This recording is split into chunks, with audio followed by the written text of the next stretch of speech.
Hello, and welcome to the penultimate day of our 12 Days of COP. It's for you, the antidote to COP28.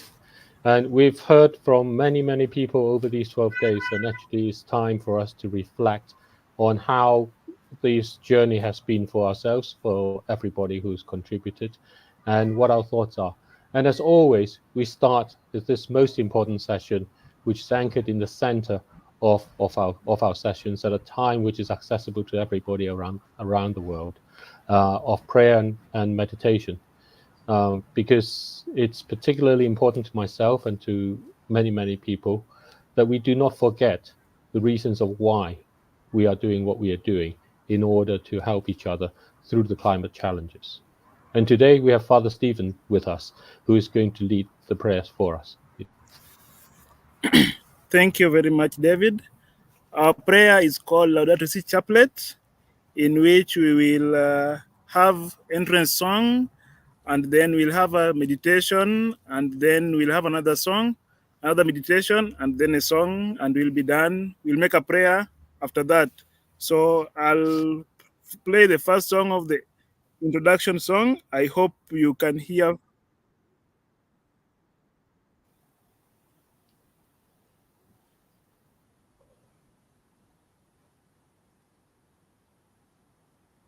We're not hearing the song at the moment. Okay, just a minute.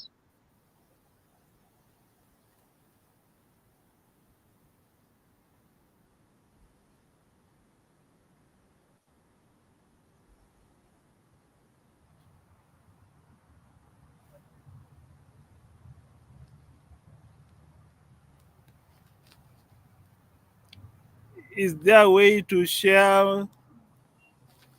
Are you sharing a YouTube or a screen or Yes, something? it's on a YouTube. Okay. If you let me know where it is, I can probably do something in terms of just bringing it up easily from my side. Okay, so if you drop them let me into share. WhatsApp. I'm sending you to your link, to your WhatsApp now. Yep.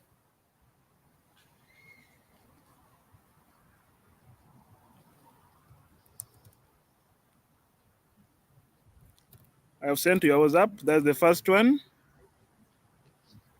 Okay, I will bring that up and then we'll go from there.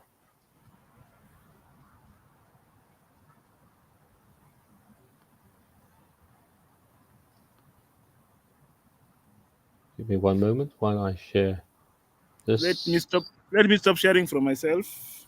Yep. I have stopped. So I will start in a moment. Okay. Here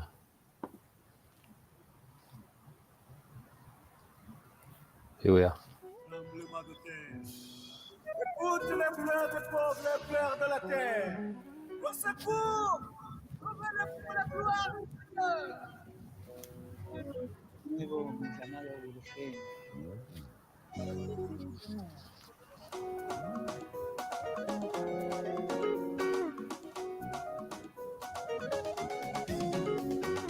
This is a warning and is a calling from the earth. Our common homes are falling apart, is on fire. Climate change is a modern day spiritual challenge. Grazie Santo Padre Papa Francesco per il Laudato Si. Laudato Si, celebration. Laudato Si, oh mio Signore. Laudato Si, celebration. Laudato Si, oh mio Signore. Laudato Si, generation. Laudato Si, oh mio Signore. Laudato Si, celebration. Laudato Si, oh mio Signore. Laudato Si, generation. Laudato Si, oh mio Signore.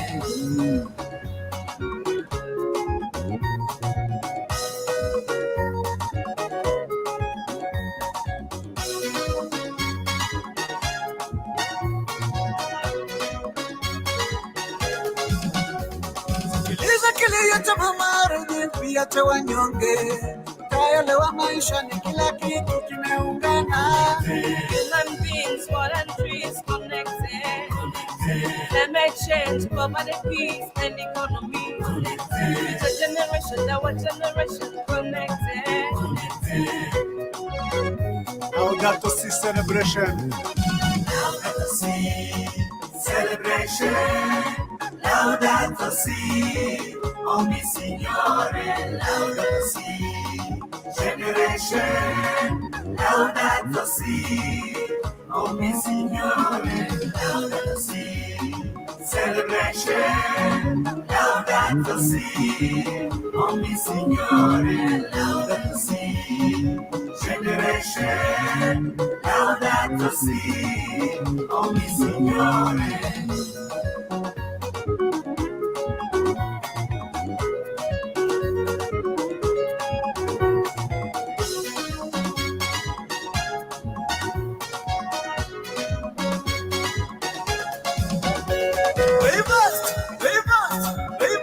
Hello mama. America, Europe, Asia, today fast. Hello mama. Africa, Australia, Tulamo, day fast. Hello mama. My church, Mosque and the temples, today fast. Hello mama. Building a better world together. One world with a common plan. Praying for creation. Living simply. Advocate for our common home. Per Dio, l'umanità e la natura. Grazie Santo Padre Papa Francesco per il Laudato Si. Waka waka!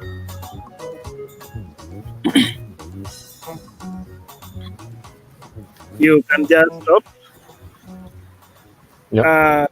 As we might all know that about 800 years ago, in the 13th century, St. Francis of Assisi wrote the Canticle of Creatures, where he praised God for Mother Nature, he praised God for Sister Death, Sister Moon, Brother Sun, and all that. And in the year 2015, Pope Francis wrote the Laudato Si encyclical, which is the inspiration of that song we have just listened to. It was done here in Kenya by the Catholic Peace and Justice Integrity of Creation, and I chose it as the first song for meditation. And in this meditation today, we are going to say what we call the Laudato Si chaplet, which I will show us how to do it. But in this first moment, I want us to, if you have anything, any creation besides you, a flower, a tree, or anything, even if it's a pen, anything that you have that is part of God's creation, just take a moment and meditate about it, how God thought about it. God created it. I'm sitting outside in our compound on the lawn, and besides here are flowers and trees, and I'm just watching at them and trying to contemplate that God has made them to survive. Yet we, the human beings, are bringing slowly to the loss of the species, the eradication. And therefore, I just want to take a moment of silence, a moment of 2 minutes of meditation with nature.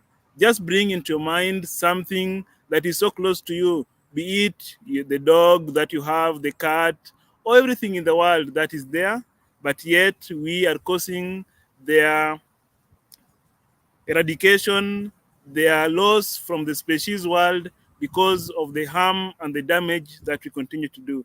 So we take 2 minutes of silence to meditate, and then from there we will recite the first part of the Laudato Si chaplet, which I will present in a few.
In Laudato Si, Pope Francis tells us that some species in the world will not live to tell their stories because of the human destructive nature. We pray that we may not be part of the humanity that leads to destruction of nature. And therefore, we are going now to say our first part, which is a call to praise God for his beautiful creation.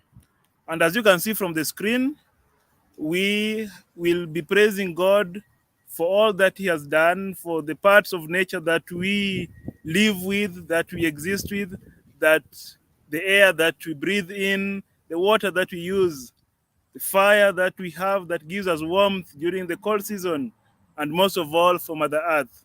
And as it is written there, we'll just repeat every line 10 times. So I think we are 4 of us. Is it so? Are we 4? Or we, David, how many are we? Here I can bring Collins, and Tim has stepped away. We have a couple of people in the backstage who can join us. Let me bring this up so that we can all see. David, would you like to join us onto the stage and be part of the prayer? So I will take the first line. Then David, you can take the second. Then Collins the third, and then Timothy will take the fourth. So what we'll do? It's actually David. We have 2 Davids. Oh, so we will do. I will do the first line, which is "Praise be to you, my Lord," through Sister Air 10 times. And then the next person will take "Praise be to you, my Lord," through Sister Water 10 times. And "Praise be to you, my Lord," through Brother Fire 10 times. And then "Praise be to you, my Lord," through Sister Mother Earth 10 times. This is a song that St. Francis compiled on his deathbed when he was so sick, and he said to praise God through all creation. And therefore, we use it as our meditation. So I will begin. Praise be to you, my Lord, through Sister Air. Praise be to you, my Lord, through Sister Air. Praise be to you, my Lord, through Sister Air. Praise be to you, my Lord, through Sister Air. Praise be to you, my Lord, through Sister Air. Praise be to you, my Lord, through Sister Air. Praise be to you, my Lord, through Sister Water. Praise be to you, my Lord, through Sister Air. Praise be to you, my Lord, through Sister Air. Praise be to you, my Lord, through Sister Air. Praise be to you, my Lord, through Sister Air. The next person can pick. Collins, would you like to? Okay. Praise be to you, my Lord, through Sister Water. Praise be to you, my Lord, through Sister Water. Praise be to you, my Lord, through Sister Water. Praise be to you, my Lord, through Sister Water. Praise be to you, my Lord, through Sister Water. Praise be to you, my Lord, through Sister Water. Praise be to you, my Lord, through Sister Water. Praise be to you, my Lord, through Sister Water. David? Praise be to you, my Lord, through Brother Fire. Praise be to you, Lord, through Brother Fire. Praise be to you, Lord, through Brother Fire. Praise be to you, Lord, through Brother Fire. Praise to you, Lord, through Brother Fire. Praise be to you, Lord, through Brother Fire. Praise be to you, Lord, through Brother Fire. Praise be to you, Lord, through Brother Fire. Praise be to you, Lord, through Brother Fire. Praise to you, Lord, through Brother Fire. Praise be you, my Lord, through Sister Mother Earth. Praise be you, my Lord, through Sister Mother Earth. Praise be you, my Lord, through Sister Mother Earth. Praise be you, my Lord, through Sister Mother Earth. Praise be you, my Lord, through Sister Mother Earth. Praise be you, my Lord, through Sister Mother Earth. Praise be you, my Lord, through Sister Mother Earth. Praise be you, my Lord, through Sister Mother Earth. Praise be you, my Lord, through Sister Mother Earth. Praise be you, my Lord, through Sister Mother Earth. Thank you, David. I will request you play the second song. I've sent it to you already. Yep, I will be doing that. Let me remove this. Let me bring this. Oh, okay. I can do it from my side. Stop. It's Done. okay. I do have it.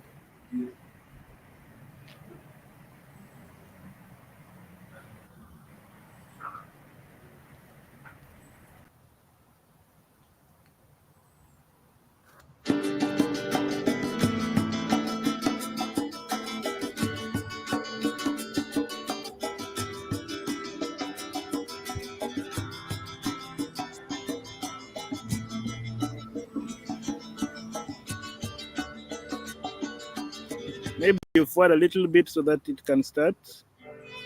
Oh.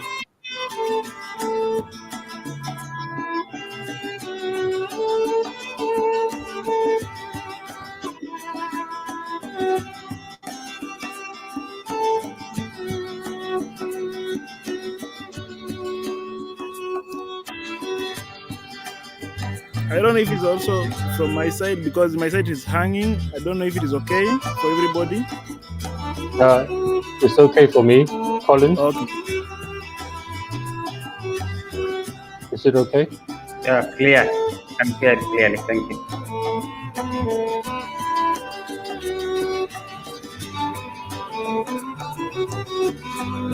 It's clear. Signore mio, laudato si, Signore mio, laudato si, Signore mio, laudato si, Signore mio. Через всякое творение воздается Богу слава. Через все, что есть на свете, через солнце, звезды, ветер. Laudato si, Signore mio, laudato si, Signore mio, laudato si, Signore mio, laudato si, Signore mio. Через травы и деревья и весеннее цветение, через реки, через горы, через скалы, через море. Laudato si, Signore mio, laudato si, Signore mio, laudato si, Signore mio, laudato si, Signore mio.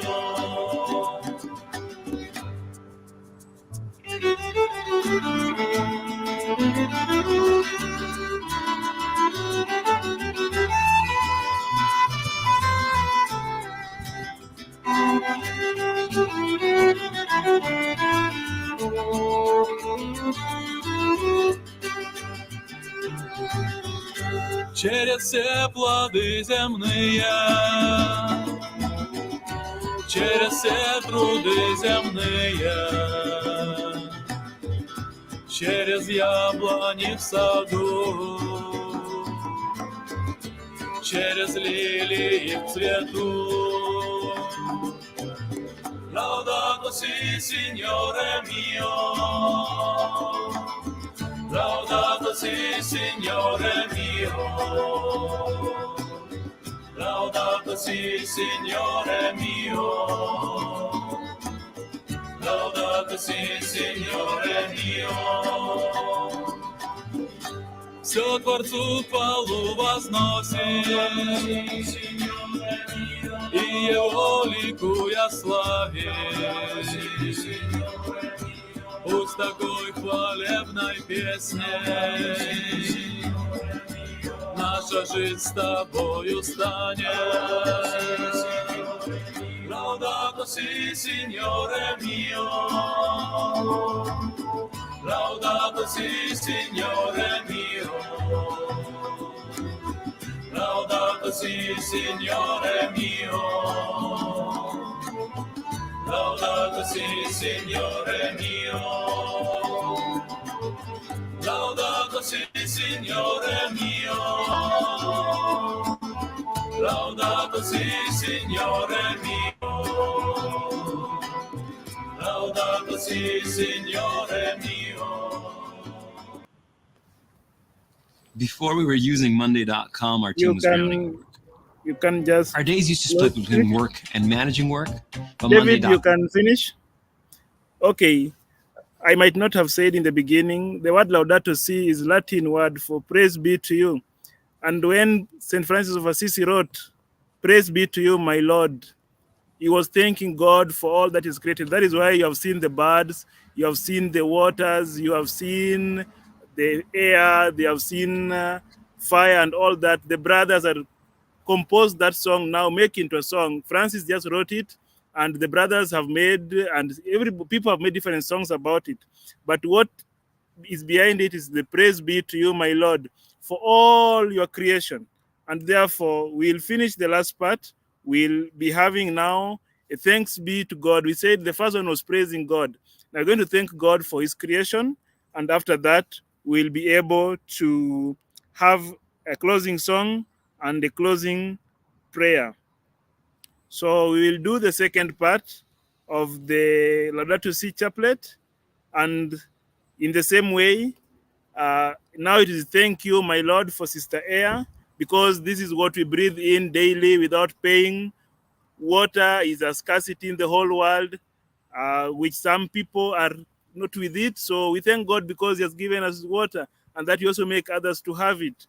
We also pray for Brother Fire, that it may keep giving us the warmth that we require. Also, Sister Mother Earth, that contains all ecosystems, all biodiversity, all species in the world. And therefore, now I'll ask us to interchange. So the one who did the last will do the first, and we do the same way. So David will begin, and I think David and David, then Collins, then myself.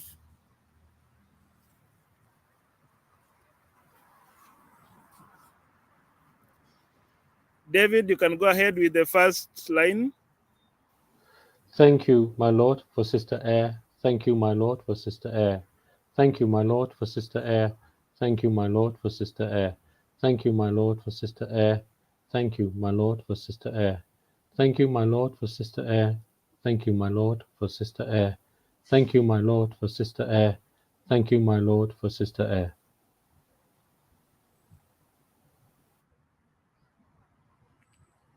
The next person.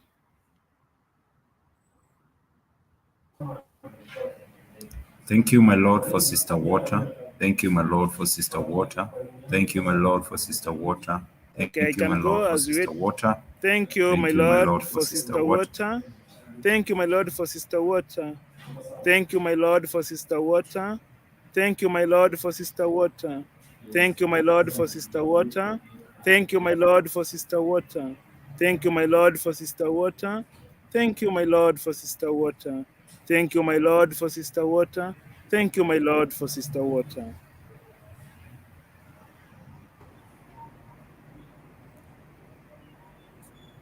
Collins, you can go ahead. Thank you, my Lord, for Brother Fire. Thank you, my Lord, for Brother Fire. Thank you, my Lord, for Brother Fire. Thank you, my Lord, for Brother Fire. Thank you, my Lord, for Brother Fire. Thank you, my Lord, for Brother Fire. Thank you, my Lord, for Brother Fire. Thank you, my Lord, for Brother Fire. Thank you, my Lord, for Brother Fire. Thank you, my Lord, for Brother Fire. David. Thank you, my Lord, for Mother Earth. Thank you, my Lord, for Mother Earth. Thank you, my Lord, for Mother Earth. Thank you, my Lord, for Mother Earth. Thank you, my Lord, for Mother Earth. Thank you, my Lord, for Mother Earth. Thank you, my Lord, for Mother Earth. Thank you, my Lord, for Mother Earth. Thank you, my Lord, for Mother Earth. Thank you, my Lord, for Mother Earth. Thank you. Now, David will play the last song. And as we play the song, I want all of us to meditate on the words. It has the lyrics which will be on the screen. Just meditate about those words as our last meditation, then we'll make our final prayer.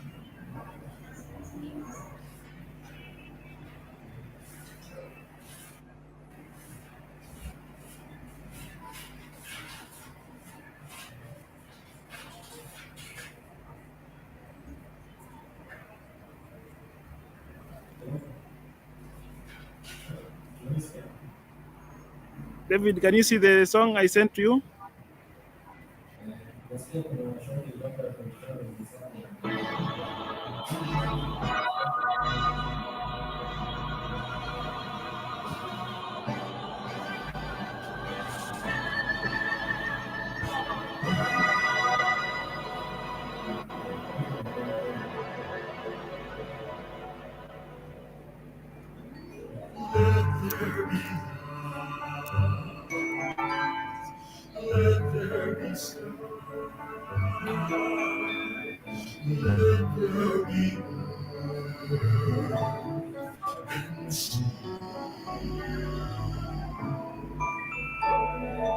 Let there be fruits, let there be stars, oh let all creation be.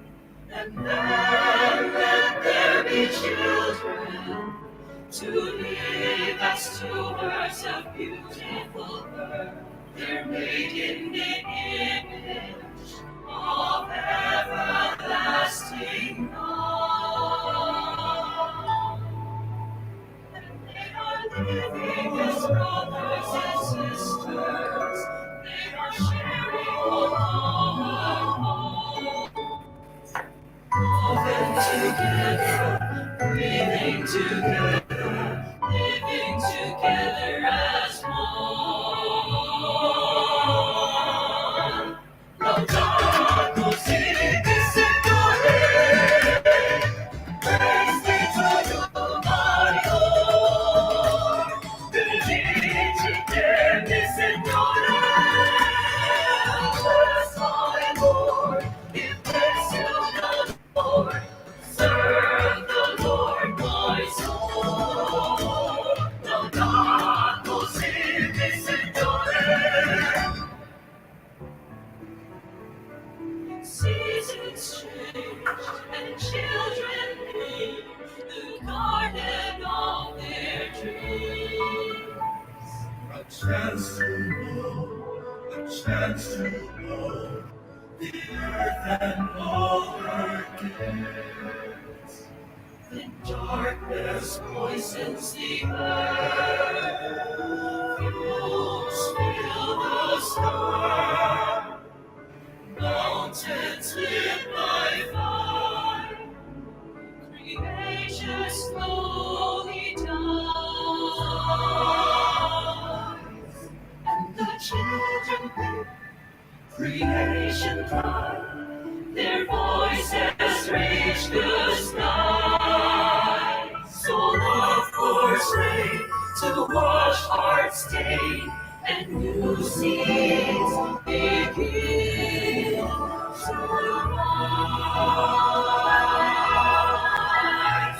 Behold, the season of redemption.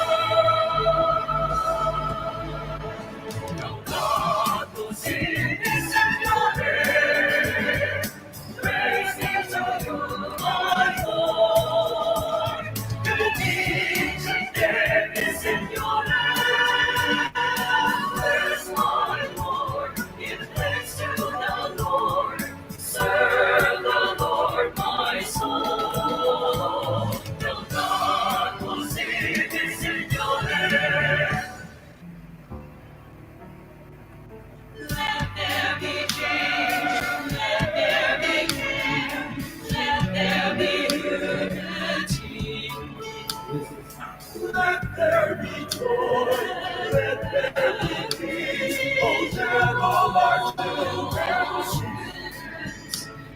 Today there must be sharing of life as stewards of our Mother Earth. Reflect now the image of everlasting love.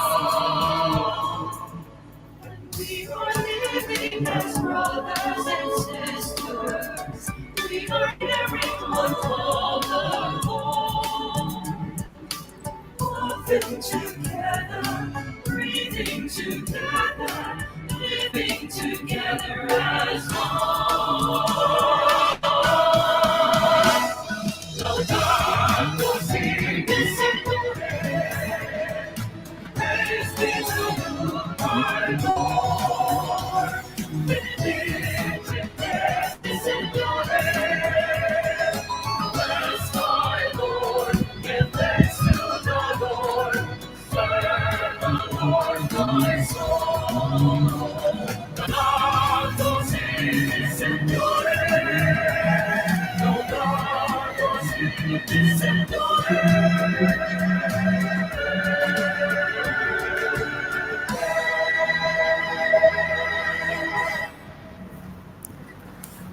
Pope Francis, in his encyclical Laudato Si, number 49, reminds us that we are interconnected and we need to take care of one another.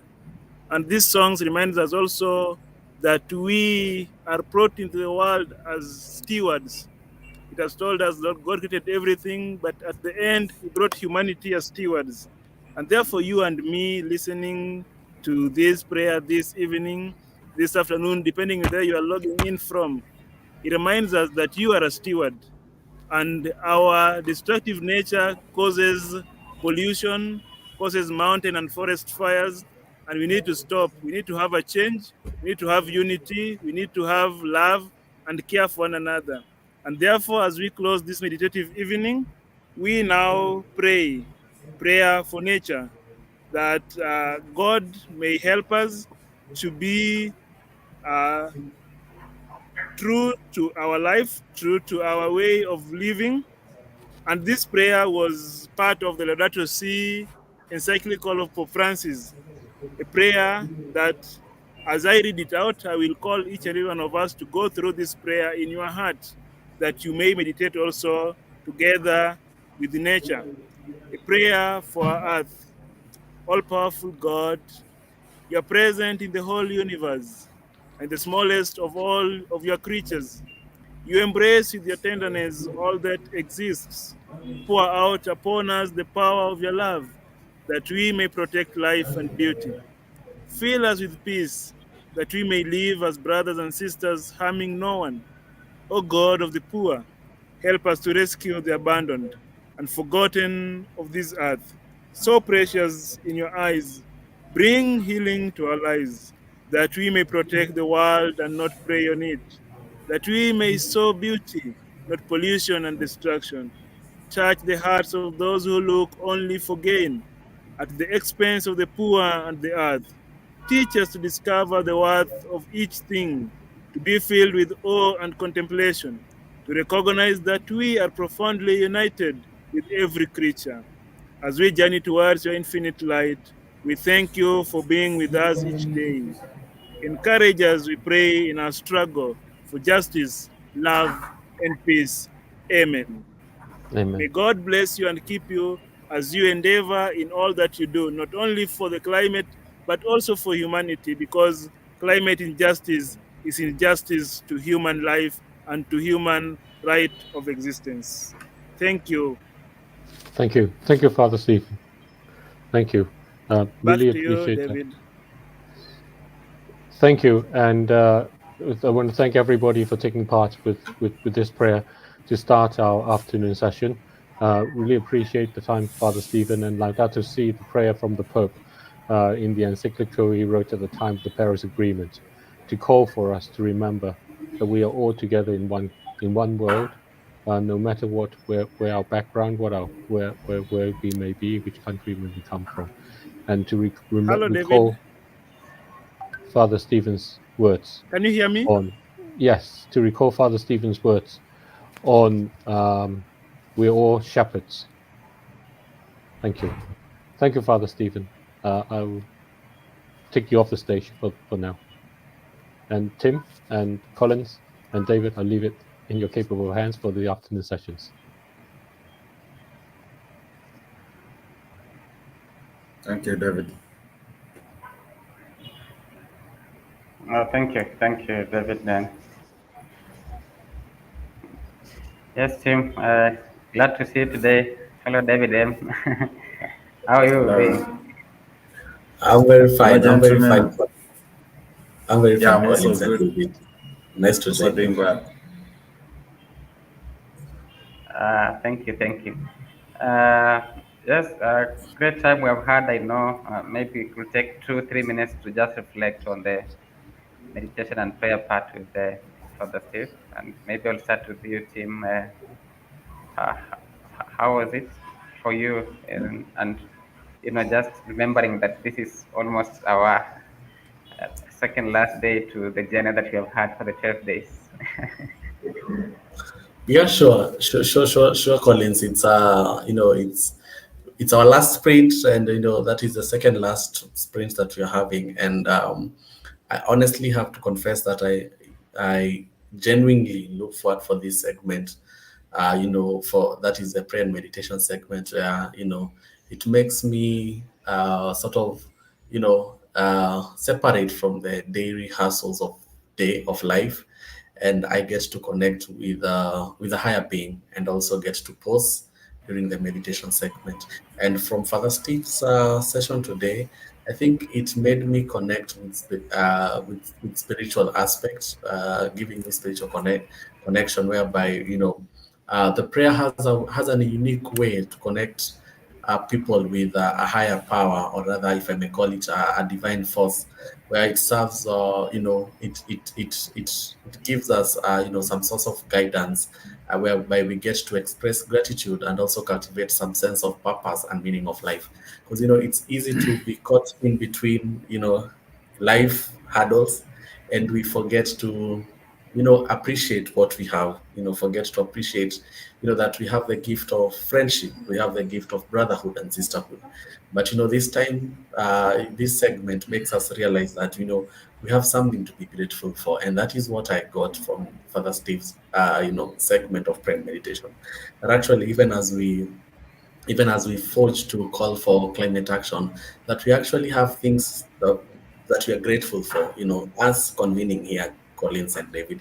It's enough reason to be grateful for. So I think for me that brought about the aspect of gratitude, and it was an interesting segment, Collins. Yeah, that's what I got for this particular session, Collins and David. Thank you, Tim.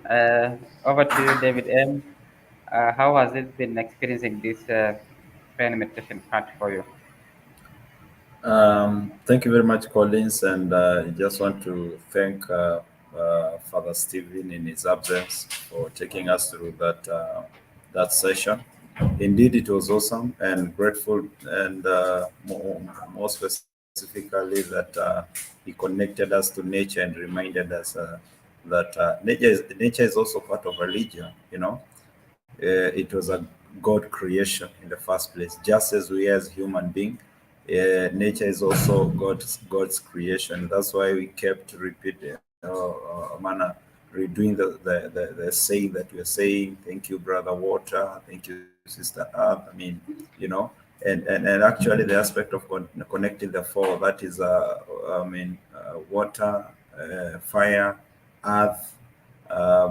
Can't recall the fourth one, but it was awesome. All these things is all about nature, and we really need to appreciate them. Lastly, he also gave us some history. It's always good to know the foundation of something or where it developed or began from. He gave us our forefathers probably. What did they speak about environment? What did they speak about the ecosystem? So he took us back then, and he gave us the sayings of the people probably who died even a long time ago, but their pieces still remain. Why? Because they spoke something relevant, something that is important to the world, and something that can make the world better. So I was really touched, and the session ran very well, and we just want to appreciate him for taking us through that session. Back to you, Collins. Thank you, Tim. Thank you, David. I can't agree, more, and just reflect on actually the beauty of God's creation. And I like that Father Steve chose to make this in a very calm environment, actually around the trees and nature. And Yeah.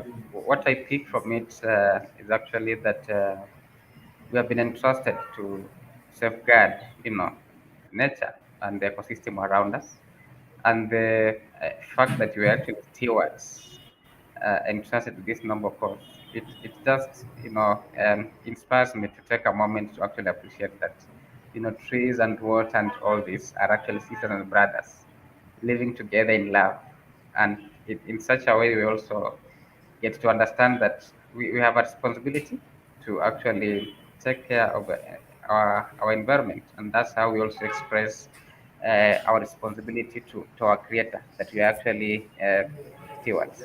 So I really appreciate your time, and maybe just to I want to bring in our sister Rakia, who has just joined us, to say hello to us and say hello to the team. Hi Rakia.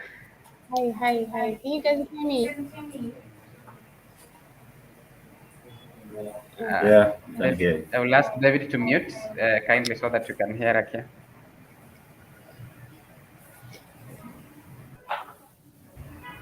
Hello.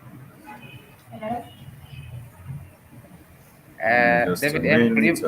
Okay, thank you. Okay. Oh, thank you, thank you. Hi, my name is Rakia Chief, a colleague of David and Colin.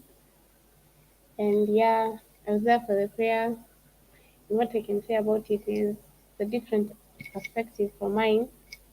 But at the end of the day, we all serve one God. Yes, thank you very much. And thank you everyone who's part of the campaign. We have one more day left, and fighting is what I can say for now. Thank you. Thank you. Thank you so much, Rakia, and it's been glad having you. Supporting the team. I know you're working around also with planning and organizing for the ECGN team, and glad to have you today. And Thank you very so, much. thank you. So I wanted to. I know Tim is, I think, backstage. Um,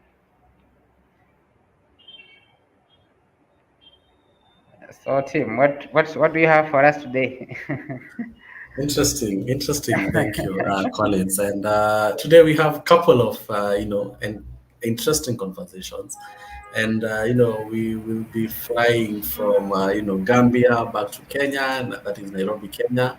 And to start Okay. us off, we'll have an interesting conversation in Gambia, whereby we have a group that is spearheading the climate action conversation in Gambia. And that is what will start us off from the conversation. And then next from that, we'll be having a live conversation with Ecobana, who are doing an incredible work, in creating sanitary towels from, banana leaves. Interesting thing you will have to learn about. And they've managed to win the Hals Award. Just to mention, just to make you just to make you aware of of the Hals Award. Is This is a award that is it's competed globally, and it brings along it brings along people who are addressing pressing issues on social issues such as food security, water access, energy, and education. And these guys managed to be the winners of the Hals Award last year, and which they won the award in America, and they've been doing an interesting thing here in Kenya, just to see that menstrual health is paramount here in Kenya and across the Africa. So we'll be having the CEO, who is Lennox Collins, and he'll just be joining us shortly. And that is just to mention but a few, Collins, and looking forward for an exciting conversation today. Thank you. I do look forward. I will ask David M to take us off to Gambia, and let's see how the Gambian team and the Gambia Environmental Alliance is actually working around the climate action and also part of the Eat for You campaign. Over to you, David M.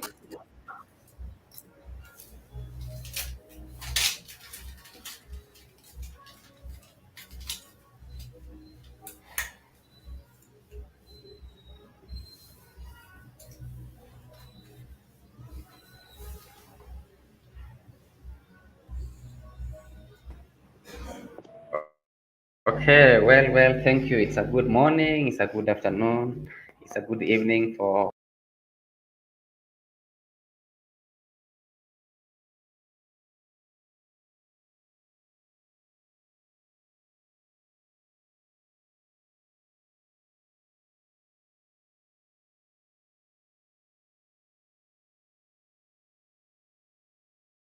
all our viewers who are watching from the different parts of the world.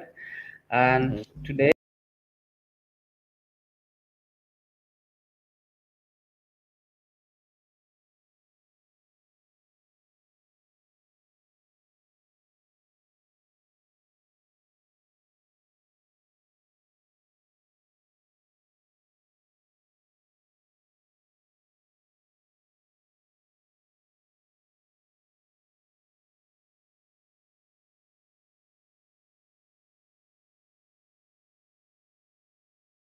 I'm honored to have my brother from the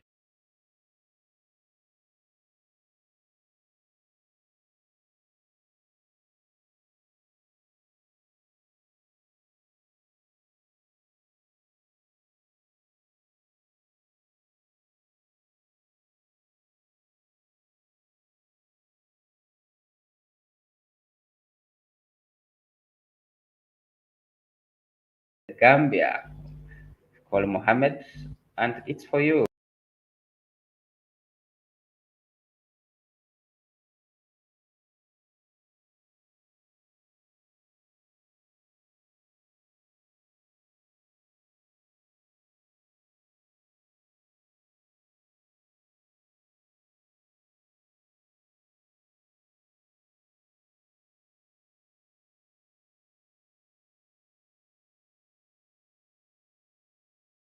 So as always, it has been, it's for you, it's for me, it's for everyone.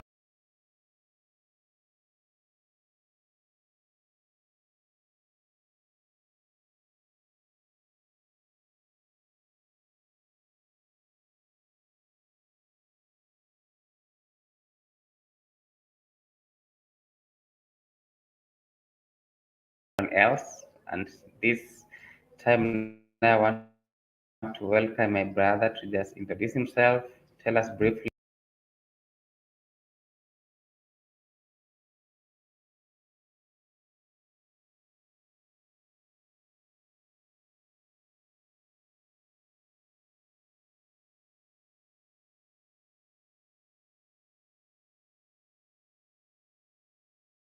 Who he is, why he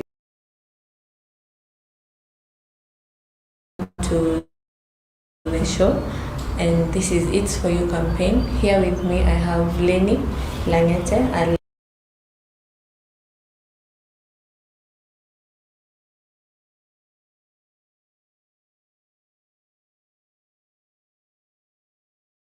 let him introduce himself.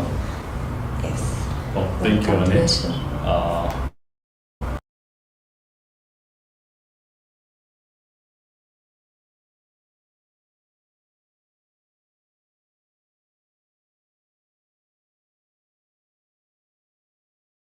I'm happy to be here, and I'm happy to be part of the It's For You campaign. And thank you for your host.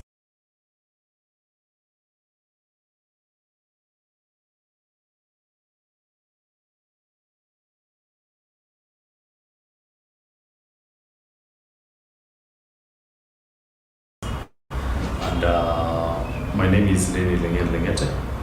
I come from Kajiado.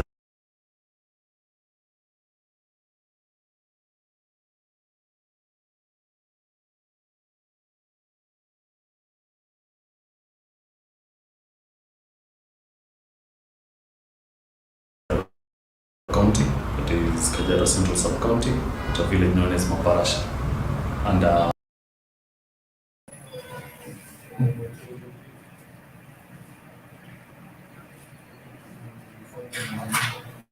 Collins. I'm the founder of Pastoral Climate Action. It's a community-based organization that is embarking on climate change in advocacy, mitigation, and adaptation in the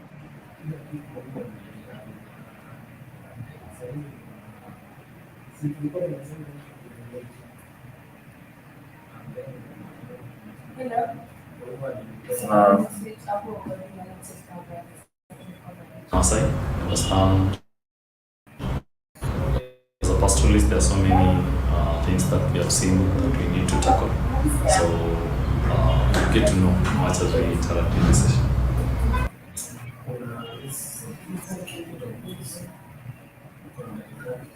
Okay. So, what inspired you to start this?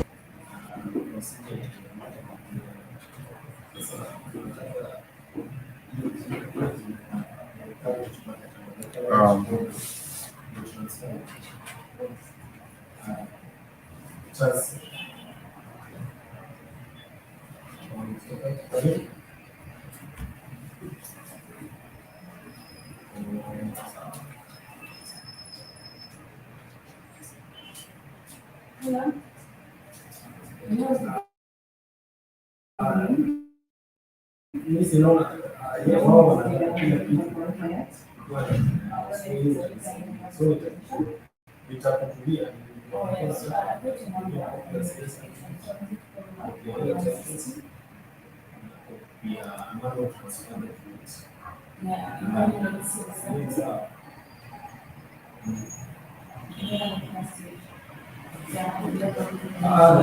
Guys, I think we have a technical problem there. I'm going to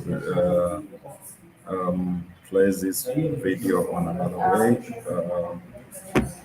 So for now,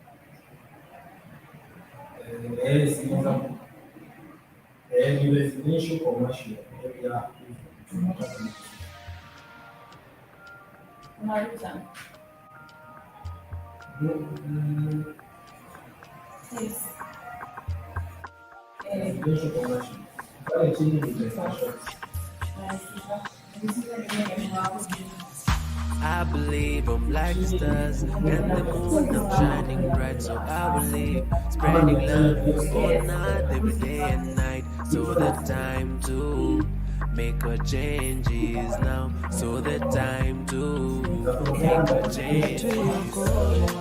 Dunia, kwa pamoja tuiokoe. Dunia, kwa pamoja tuiokoe. Dunia, kwa pamoja tuiokoe. Dunia, dunia. It wasn't like this before, so let us stand every action counts. We use recycle, we got to care. Educate the one, spread the word around. The ocean are polluted, the forests are burning.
How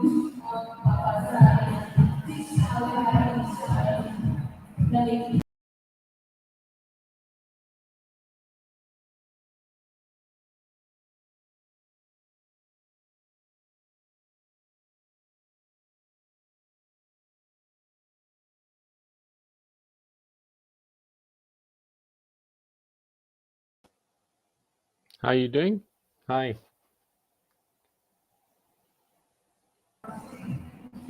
Can I help? Hi, David. Hello, sir. Hi, how are you doing there? Collins. We seem to be having a brief technical Some hit. sound issue. Yeah, some sound issue. We could maybe possibly just play the ESGN documentary, David, on your end for a few minutes again today as we work around the clip from Gambia, if you saw. If you're ready from the end, okay. And sorry for that. I can play your Gambia clip if you want. Would you like me to play your Gambia clip? Yeah, sure. Thank you. Give me a moment and I'll get that lined up for you.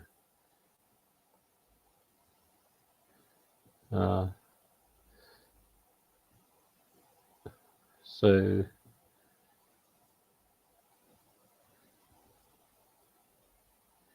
here we have it. And then let me get that going for you.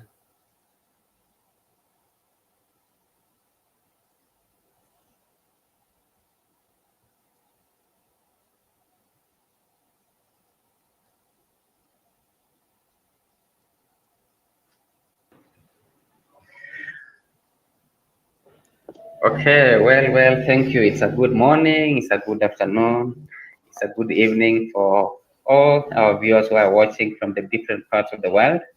And today, I'm honored to have my brother from the Gambia, called Mohammed, and it's for you. So, as always, it has been, it's for you, it's for me, it's for everyone else. And this time now, I want to welcome my brother to just introduce himself, tell us briefly who he is, where he is from, and what he's currently doing. Yes, Mohammed, thank you and welcome to It's For You show. Thank you very much, Collins. It's a pleasure to be here on this platform. It's for you, it's for everyone, as you highlighted early on. So it shows that it's everyone's commitment in this campaign. Yeah. Thank you so much. I'm in Nairobi, you're in the Gambia, far apart miles. But then probably one of the aspects that the It's For You campaign has been bringing forefront is basically, to share the, positive stories, the little things that we are doing in our communities, in our cities, in our institutions, wherever we are, to make a difference. And maybe for those who are watching, I just wanted to hear, like, how do you find yourself in the space of environment and climate, Mr. Mohammed? Sorry, come again. I just wanted to hear, like, how has been your journey? Maybe through, if it's because, through your college, through your schooling, where did you drive your passion for, environment and, matters to do with climate? Yeah, thank you very much, Collins. This inspiration started in 2018 when I was an intern at Great Institute. It's called Gaining Research Institution for Research Institution for Africa Tomorrow. It's a marine and research institution in the Gambia here. So I applied as an intern student to work on a laboratory, marine labs. So, and they have a project called the Gambia Ozone Heroes. And that project is a community service learning project whereby you have to, engage with the community and raising awareness concerning pressing issues that are affecting the shoreline or the beach side or the ocean itself, to make sure that, the students are involved, the communities, and also make sure that, education and awareness are always done. And then in that, I applied as an intern at the Great Institute. So then I was fortunate to lucky because the coordinator of Gambia also here, which is a project under the Great Institute. The project coordinator, had a scholarship that he had to go and study in the US for he applied masters, but unfortunately, based on his active engagement, he was promoted to go and study PhD straightforward from BSc to PhD. So then the director was like, why not then I chip in, and then I help in the to serve as the coordinator. I was like, okay, but I told her that this was I've never did any environmental work before, but I'll give it a try, because I'm someone that like to explore all possibility to make sure that we end of the day I attain my goals. So that's how I started I had a first task that was to organize a big cleanup, because one of our partners from UK we are interested to conduct a big cleanup along the shoreline of the Gambia. So, and then they were like, they wanted to partner with Gambia Ocean Heroes, and then so the task was put on me. So that was my first task. I was like, okay, so how am I gonna pull this off? And then I was someone that have so many friends at the school, university. So I was like, okay, then why not then I reflect on the university itself. So then in the University of the Gambia, we have different association, because every school has its own association. So my school was the Arts and Science, we call them SSA, Science Student Association, and then also contacted the Agriculture and Environmental Science students, and other relevant stakeholders like the Red Cross link of the university. I was leveraging highly on the university because that's where I was from. So then also leverage on the local council as well to see, because I was trying to see after conducting the exercise, so how we're going to do with the waste. So we need to have the local council to support us, with their waste truck, tricycle. And then also we have a body here that is responsible for taking care of the big site called Gambia Tourism Board. They have a department or a unit that is responsible for taking care of the waste, because they are here for hospitality to make sure that tourists feel that the beach is clean and nice. So we engage them, and then and I have a very dynamic team, to be honest, at Green Institute, because I was working with Betty, and also I have my director Maya, and then also have I think yes, that was at that time that this, and also have Sire. There was a lady called Sire at at the institution, so they helped. So and then we able to pull off all these things together, and then we are able to conduct our first exercise, and it was really a success. We are able to conduct our first cleanup where we have all the resources in our disposal, in terms of human resource, in terms of cleansing material. So this is where I was inspired, because this was my first exercise, conducting it at the beach side. I felt so, emotional when I saw that the beach being litter. After when we are cleaning, we come across, seeing dead marine species like, dolphins, seeing turtles. I was like, okay, what is causing all these things to die? So, and then I was like, no, I need to learn more. I need to know what is causing all these things. So when I went back to the office, because my director, is a marine science profession. She did her master's in that. She's an expert in that area. So we have a lot of posters in the office. So I tend to connect the dot to learn. Okay, what is really causing some of these things, and then I tend to understand that some of the waste that we litter, like the plastic waste, normally affect this marine organism. I was like, wow. And I remember, our big side also being polluted is affecting, those biodiversity that normally hatch their eggs in those areas, and also affecting even human themselves. So this was really inspiring. I was like, okay, then since I'm a biology student, I'm studying biology at the University of the Gambia, then why not then, I continue to, pursue more in the environmental sector, because at that time I was thinking as a biology student, I have to become, a laboratory technician, or I become a nurse, or I become a medical doctor. But after engaging in this exercise, it really transformed my whole aspiration in terms of what do I really want to be. I was like, okay, then why not? And then it's so sad at that time. What also inspired me was that, I do not tend to see so many experts in that area. In the Gambia, we don't have marine science expert. So it was really sad, seeing only few people in the field. I was like, with the beautiful river Gambia, and we don't have that much expert in those areas. So I tend, this is a good opportunity that, I need to strengthen, and also see how best I can add my commitment through that.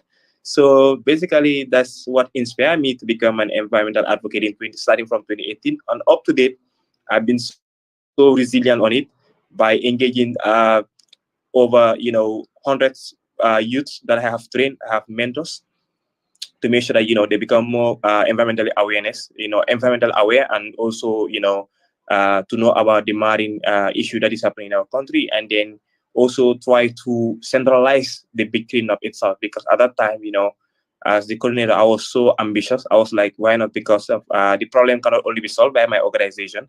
Then why not? Then we involve all the other coastal community. But because of resources, so then we are lucky to apply for grant through the Sustainable Ocean Alliance (SOA).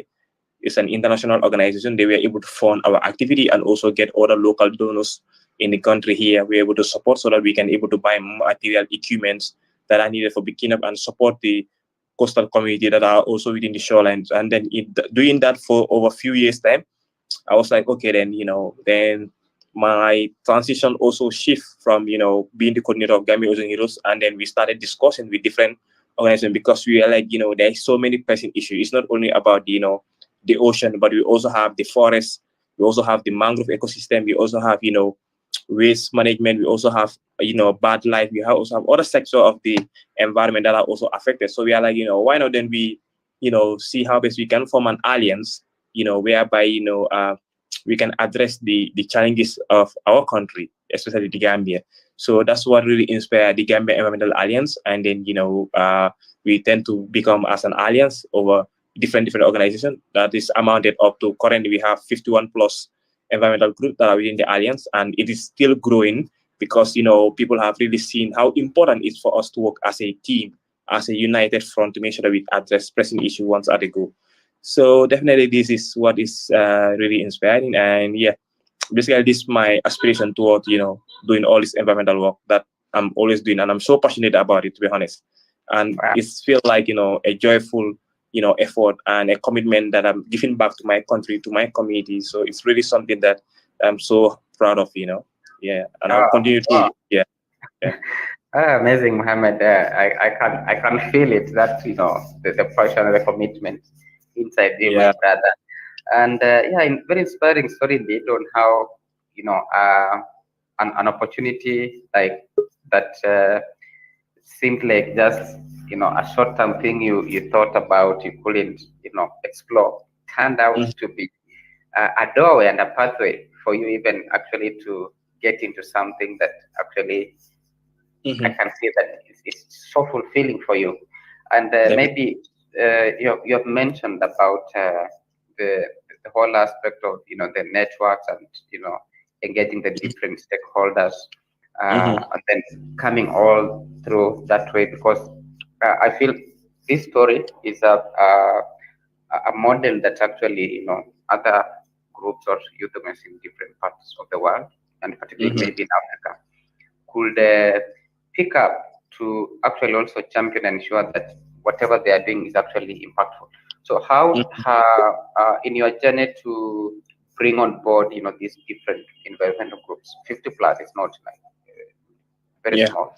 How has been that journey in terms of making sure that you share a common goal to actually pull your forces together and to champion for this environmental cause? How has been that journey?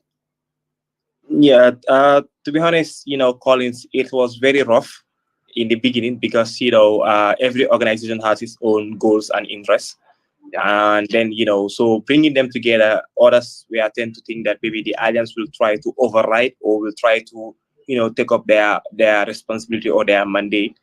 And then so we have to develop like a constitution to make sure that we address the point, to make sure that the executive are within the members organization. Like I myself coming from a different organization, someone from the presidency, vice president, finance, others coming from different organizations that would form the executive body. And we also have regional representative from different region of the Gambia, because we have like 5 regions that is well highlighted in the Gambia here. That is Banjul, Kanifing, LRR, meaning Lower River region, North Bank region, Central River region, and so those are the ones that we have limited so far. So because bringing youth group together, it's always a challenge, especially environmental environmentalists, how the mentality is like always been repulsive in terms of advocacy. So it's always a competition, but like we tend to let them know that the alliance is not about trying to take any one mandate, but it's trying to make sure that it empower your organization and it makes sure that your community challenge are addressed at a global effort. Because as I said you earlier, because I realized that the Gambia Ocean Heroes alone could not solve the entire problem along the shoreline. So we are like, why not then we form an alliance so that all the other communities could be involved, so that they can able to tackle this problem. And when that happened, then the unity was able to help us to address these challenges. So so basically, when it comes to those things, have been our challenge because of the the structure. When we establish the structure, we establish the strategy, that is the policy have been put in place. But another big challenge that we encounter is the financial streamline, because it's really up to date. We are having those challenges because we are not able to have a financially streamlined to make sure that that we're able to finance our activity like how we want it. So basically, most of our activity are supported based on activity that is currently happening on the ground. That's what we write a proposal and we seek support. Or sometimes partners will come up with their own initiative, and then they want us to partner with us, and we see how best we can make it bigger and better. And through that, then we support them. So, but because the alliance, need to have an office space, but our member organization have an office space. So we are hosted by our member organization, and then we don't have like a paid job salary, because it's a very, very hectic job, because you need to do a lot of fact finding. You need to make sure you write report. You need to make sure that reach out to policymakers, concerned ministry, to make sure that your concern are put forward. So all those things require a lot of resources, and also the media engagement as well. So, and even an activity, if you have an activity, how are you going to conduct a successful activity without resources? So these things has really become been our challenges. So, but as it goes on, because of the passion being there, so we were able to use our own financial, our own personal fund to make sure that we support some of our activity. And I think it's really has affected the speed that the alliance should have reached, because if I thought that the streamline was already there, that's why we keep on complaining that there should be a special national grant in every country to make sure that environmental concerned groups should be able to attract their own national funding, because most of this foreign grant that we saw, it normally dictate what they want you to do, but not what you think is feasible for your own community or what is feasible for your own country. So based on that, we used to have this contradiction. We are like, okay, because we advocate, so we are doing things based on our people livelihood to see how best we can drive their livelihood. But sometimes, having national funding like that will definitely help us, achieve some of these goals. So these are some of the challenges that we encounter on the line, and we are still encountering it as far as those things has not been addressed properly. And I'm glad that some of these discussions are really going on regarding the loss and damage, to make sure that the green fund will be able to be accessed by CSO. But now the way they do the funding to make sure that CSO or civil society organizations not to be able to access those those green funding is really affecting our mandate here, because we are complementing government effort. We are also trying to make sure that we champion the environmental conservation work, because we are the one that could hold government into account, because we knows what is really happening on the ground, and what are the way forward that need to be done by our in various committee, and what is needed.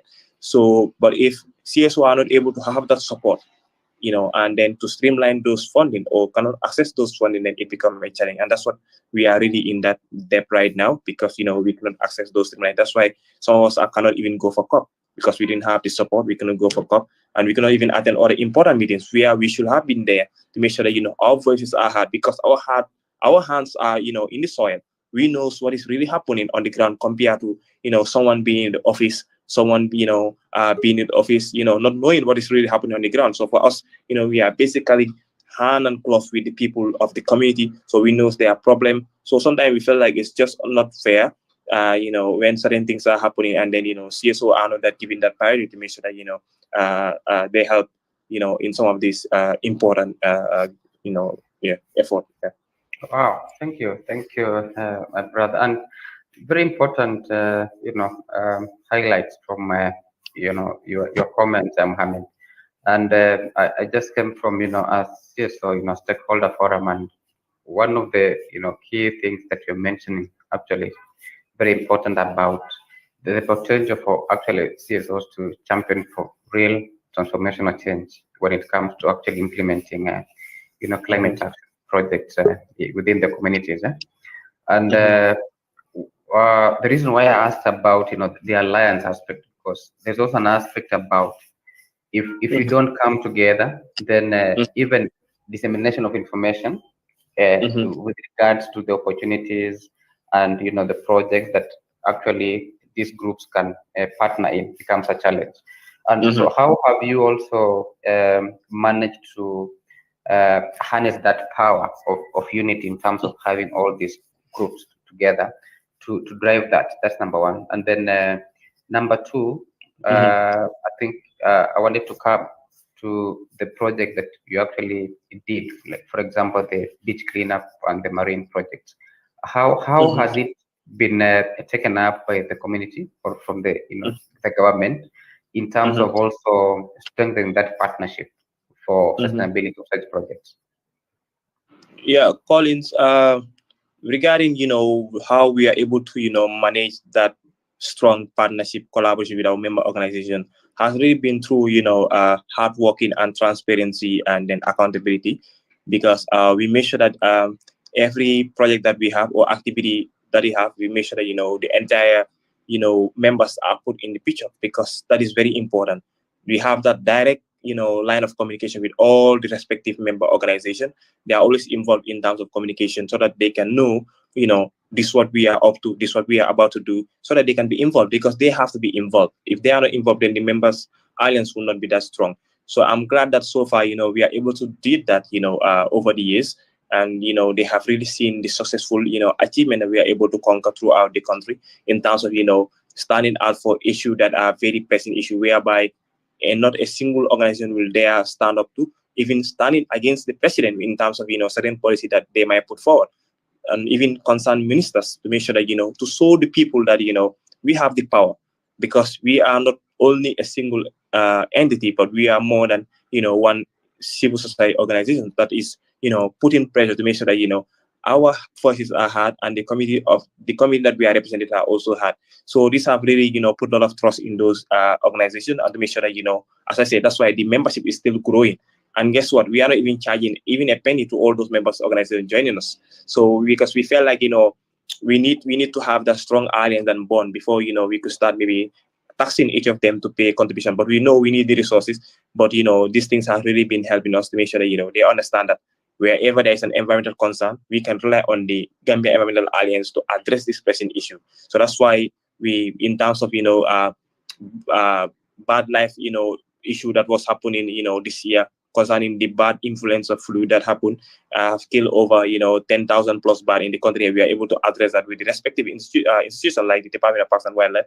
So we did a lot of series of activity, even when it comes to the marine side, not only with the big cleanup aspect, but even spillage of oil that happened in our river Gambia. We are able to collaborate with institutions to make sure that we address this issue, to make sure that Gambians are aware that these things are really happening, and it has affected certain communities like the fishermen, the fishing community, the oyster harvesters, how the oil have really impacted their lives. So we are able to put those stories forward to make sure that Gambians understand that this is a national disaster. And then also engaging with as well with our National Assembly also have really helped a lot to make sure that all these issues are put there forward in those institutions, so that they know that these are pressing issue, because we write a whole comprehensive report so that they can understand. And we also put forward our recommendation as well to see this what we believe could be the way forward in addressing this issue. And then also in terms of illegal fishing being happen, or caught of juvenile fish in our shoreline, or accident of this additional fishermen boat having accident when they're trying to supply the fish meal factories. We have fish meal factory here in the Gambia also have also created another issue. So we are we still put forward those concerns to the Ministry of Fisheries, so that they can understand that these are pressing issue that is affecting this community, and it's also affecting the nation at large. So this is how we have able to build the trust and commitment from all other member organizations. So then also we work in very closely as well, so your next question, that is, working collaborative, with government as well. We are really doing that, because all the institutions I've highlighted earlier on, those are, most of them are all government institutions, like the Gambia Maritime Administration, National Assembly, which is an independent body, but it still, have government connection as well. And then even the Ministry of Fisheries also, we have like the Ministry of Environment and Climate Change. And then, we have like, also sub department that we also engage based on our line of duty, like the National Environment Agency. So we pretty much work with all these institutions to make sure that because they are being paid by taxpayer money, to make sure that they address our concern, as a nation. So we hold them accountable and remind them of their responsibility.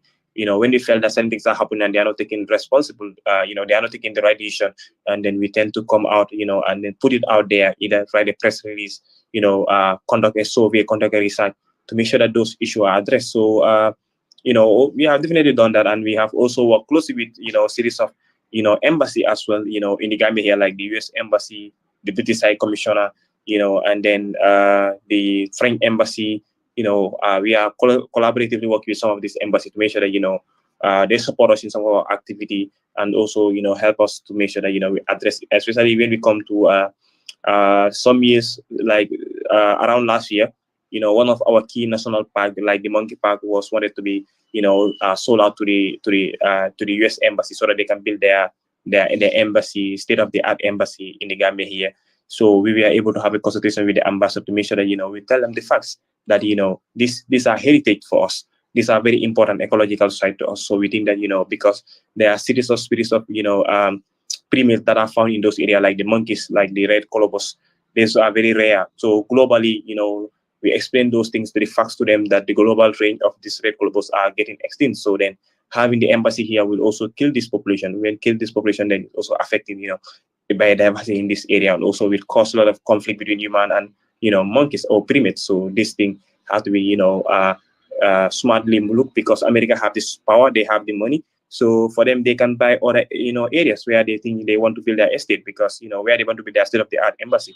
And we are glad the current ambassador Sharon Cromer, we really thank her for that. She was able to hear our voices. She was able to feel what we are able to feel, and her heart was touched, and then she was able to support our motion in that regard. So this is why it is very important, as I said told you, because we CSO hold government into account. So that's been the case, Collins. Definitely this has been our institutional engagement with this series of institution. Yeah, so inspiring story indeed. Just to hear the kind of work, the collaboration, the partnership that you have actually built. And on the same note about the strength, I should say, the Gambia Environmental Alliance and your model has actually been one of the inspiration stories that we would love to adopt. And I'm sure you did host the president of the East African Campuses and Colleges Network, Mr. Kaka, in Gambia. And when he came back to Kenya, Nairobi, one of the things he said, Collins, oh, those guys are well organized. Yeah, that's what he said. Number two, he picked up something and he said he was really glad to see the kind of genuine, very genuine, honest engagement between your groups and government. And I think for us, that's a very intentional, thing that we feel it has to spread out within our continent, just to make sure that we approach every stakeholder with a very honest, platform, so that when it comes to decision making, when it comes to partnerships, everyone feels that their voices are heard. And maybe to I know Tamsir Salah is here with us, and one of the things I wanted to just get to hear from you is how has it been for you engaging in these groups, in the communities, in your marine projects, and the university students or college students in the Gambia, and how have you also been able to tap in this kind of collaboration to ensure that your projects are actually sustainable? Oh, thank you. Thank you very much. So, good afternoon. So, I am Tamsir Salah. I'm actually from the Gambia, based in the Netherlands. So, I was not actually expected to be a speaker, but then, but we are always as activists. You have to always be prepared for anything. So, so I'm really inspired by you people, honestly. And shout out to my own able brother, so Mohammed Haidara. He actually inspired me a lot in the environmental advocacy, to be honest, because like one of the vibrant organizations that I was actually actively involved back in Gambia was the Gambia Environmental Alliance. Now it's covering all the environmental related activities, but then like he have been so dedicated for what he is doing. So because like he was running one organization called the Gambia Ozone Heroes. We definitely he definitely organized sort of the cleanup activities and like most of these environmental related activities, which really inspired me since when I was in Gambia. And then like back in Gambia when I used to be at the Gambia College under the School of Agriculture, I have really understood like the need for youth to really involve into agriculture and environmental related projects and programs, because we feel like when we have a youth constituted body like in our country where we have about more than 60% of our population which are young people, we cannot be left behind in like any of the development aspect of it. So knowing fully well about that, we've always been left behind in most of these development aspect, and it is about time, and it's only fair when youths are actively involved into like giving back to the community. We don't have to wait for the government to provide for us, but instead we have to take up the responsibilities to see that we have to be the change that we wish to see. And the only way we can do that is to give back to the community. You don't have to do something for you to be rewarded for what you're doing, but you have to take up initiative to give back to your community that actually really brought you up, because that's the only way that you can shape yourself for the future. Because the voluntary work and activity that we've been actually doing gave us the recognition and the international recognition to see that at least we can scale up towards the outside view, because we have to really represent our people at the grassroots. Then we can scale up to the global level, especially in the area of climate change and environment, where we feel like the global south is mostly affected, because we actually contribute minimum towards climate change, but we are the people who are greatly affected towards it. So it is only fair to us that we take up the grassroots engagement to see how best we can effect the change that we actually are advocating for.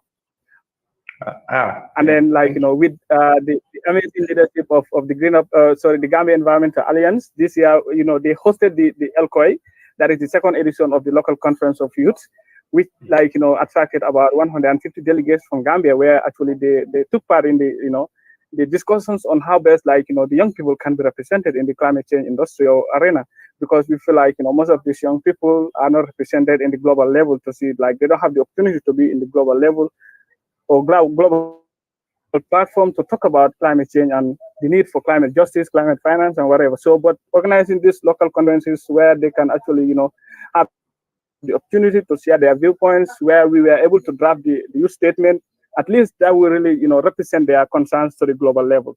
So it is really amazing, and I'm really so much inspired that now people are actually taking up the initiative in Gambia at the grassroots level to see that things are becoming better for the future, and there is hope for Gambia and there is hope for Africa. And the only way we can really realize the African Union or the Africa we want is like by us coming together to drive forces together and see how best we can make it change, because we've always been discouraged that Africa is like the corruption and whatever, but we are the only people who can change the narrative. But the only way we can change the narrative is for us to be patriot, and we encourage each other to see how best we can reshape the African agenda, and we can reshape and have a strong force towards achieving the Africa we want. And I am very much optimistic with the people, amazing young people like Collins, Hydra, and the rest that are actually doing amazingly well. Africa, there is hope for Africa. So thank you very much. Thank you, Tamsir, and just glad to hear that there is hope, and the future is bright for the young people to actually take the initiative. I'm glad you mentioned about the grassroots, because that's something that is so passionate in my heart. And we just had a discussion with a friend of mine like an hour ago, and we we were talking about when the people are making commitments in high level commitments in conferences, the impact for that is how those commitments translate into real solutions to the people actually in the grassroots. And I'm really inspired by your work, And maybe on the same point, because you mentioned about the spirit of the young people in Africa, and we know that COP28 is underway in Dubai. Maybe before I come to Mohammed, Tamsir, what will be your message to the young people? I know COP is underway, there's expectations, and you're giving hope. I know quite a number of people probably are like, we have no future. So what will be your message to them who are watching and maybe they're in this dilemma and wondering what will be next, whether we can actually survive the climate crisis? Yeah, thank you very much. So it is like so much hope, but at some point we lost hope in the future of, like, how best we can realize our dream towards cutting down the fossil fuel and, like, the greenhouse gas emission, and towards the net zero target and 1.5 degree. So how definitely, because it is like only fair when global leaders are held accountable for what is to be done towards the climate change industry, or advocacy roles. Because if you see an overview of, like, people who are actively involved into these climate change activities and advocacy, if you definitely percentage, you realize that the young people outweigh the number of, like, people who are actively involved. And then taking speaking on reference of Yongo, that is the official children's and youth consequences under the UNFCCC, that is the United Nations Framework Convention on Climate Change. We have, like, about 46% or 45% of, like, the younger membership are people from the global south. And I'm now coming back to Africa in particular, where we feel like, we definitely constitute a greater percentage or a greater number in some of these advocacy and whatever. And then we contribute a minimum percentage towards the global greenhouse gas emission. It is only fair when we hold our leaders accountable towards climate change. And then COP28, like, is here, and then we all see, like, the pledges and commitments that are actually being done by the developed countries, like the global north. But then we are all skeptical whether these promises will definitely be put into practice, or it will be real on the ground. Because it's important that, they make commitment, but the other aspect is, like, how best can we get access to the fund? That is also another issue. And then the only thing that we can probably make sure that, something is done, especially, like, the civil society organization and the young people, to be given the equal share towards what we are doing. Like, in terms of climate finance, like, how many youth-led organizations or how many young people who are doing amazingly well in their individual level or collective level, how many of them are supported towards this, green jobs, or like climate-related projects, whereas they can be supported towards their amazing initiative? Like, taking reference of, like, ELCOI, where the government should take up the responsibility among their NDP and their national adaptation plan to make sure they have a specific budget allocations towards, like, some of these environmental related projects and activities, whereas young people can see themselves part of it. Because, like, COP28 is probably, an avenue where some of those issues can be highlighted in the global level, and see that, let countries take up the responsibility to see that, in their national adaptation plan, young people and youth-led organizations or youth-led projects are inclusive. Whereas, some of these projects, when they actually, driven, let there be a subvention or a budget allocation to the young people. Whereas whoever wish to conduct like an environmental related project or activity, you can just apply a grant and make sure that you are supported. That's the only way that young people can be motivated. But apart from that, like, we keep on talking about climate change. At some point, we will be discouraged. Like, taking reference of COP, like, young people pay their own flight tickets, pay their own accommodation to go to COP. But these global leaders, or our leaders or representatives, they all book their flights through our own, like, tax, and then they go talk about something, and then after, when they come back, there is no implementation. Even though there is implementation, just minimum, but then we will still come back and we still continue with the advocacy and the activities at the grassroots. So I think we have to speak up our mind and take up the responsibility to hold our leaders accountable. We cannot just continue to blame them, but we have to make sure that let us not just be invited as as audience, but we have to be part of the process itself. We're tired of being invited as guests, or we're tired of being invited as audience in the global level, or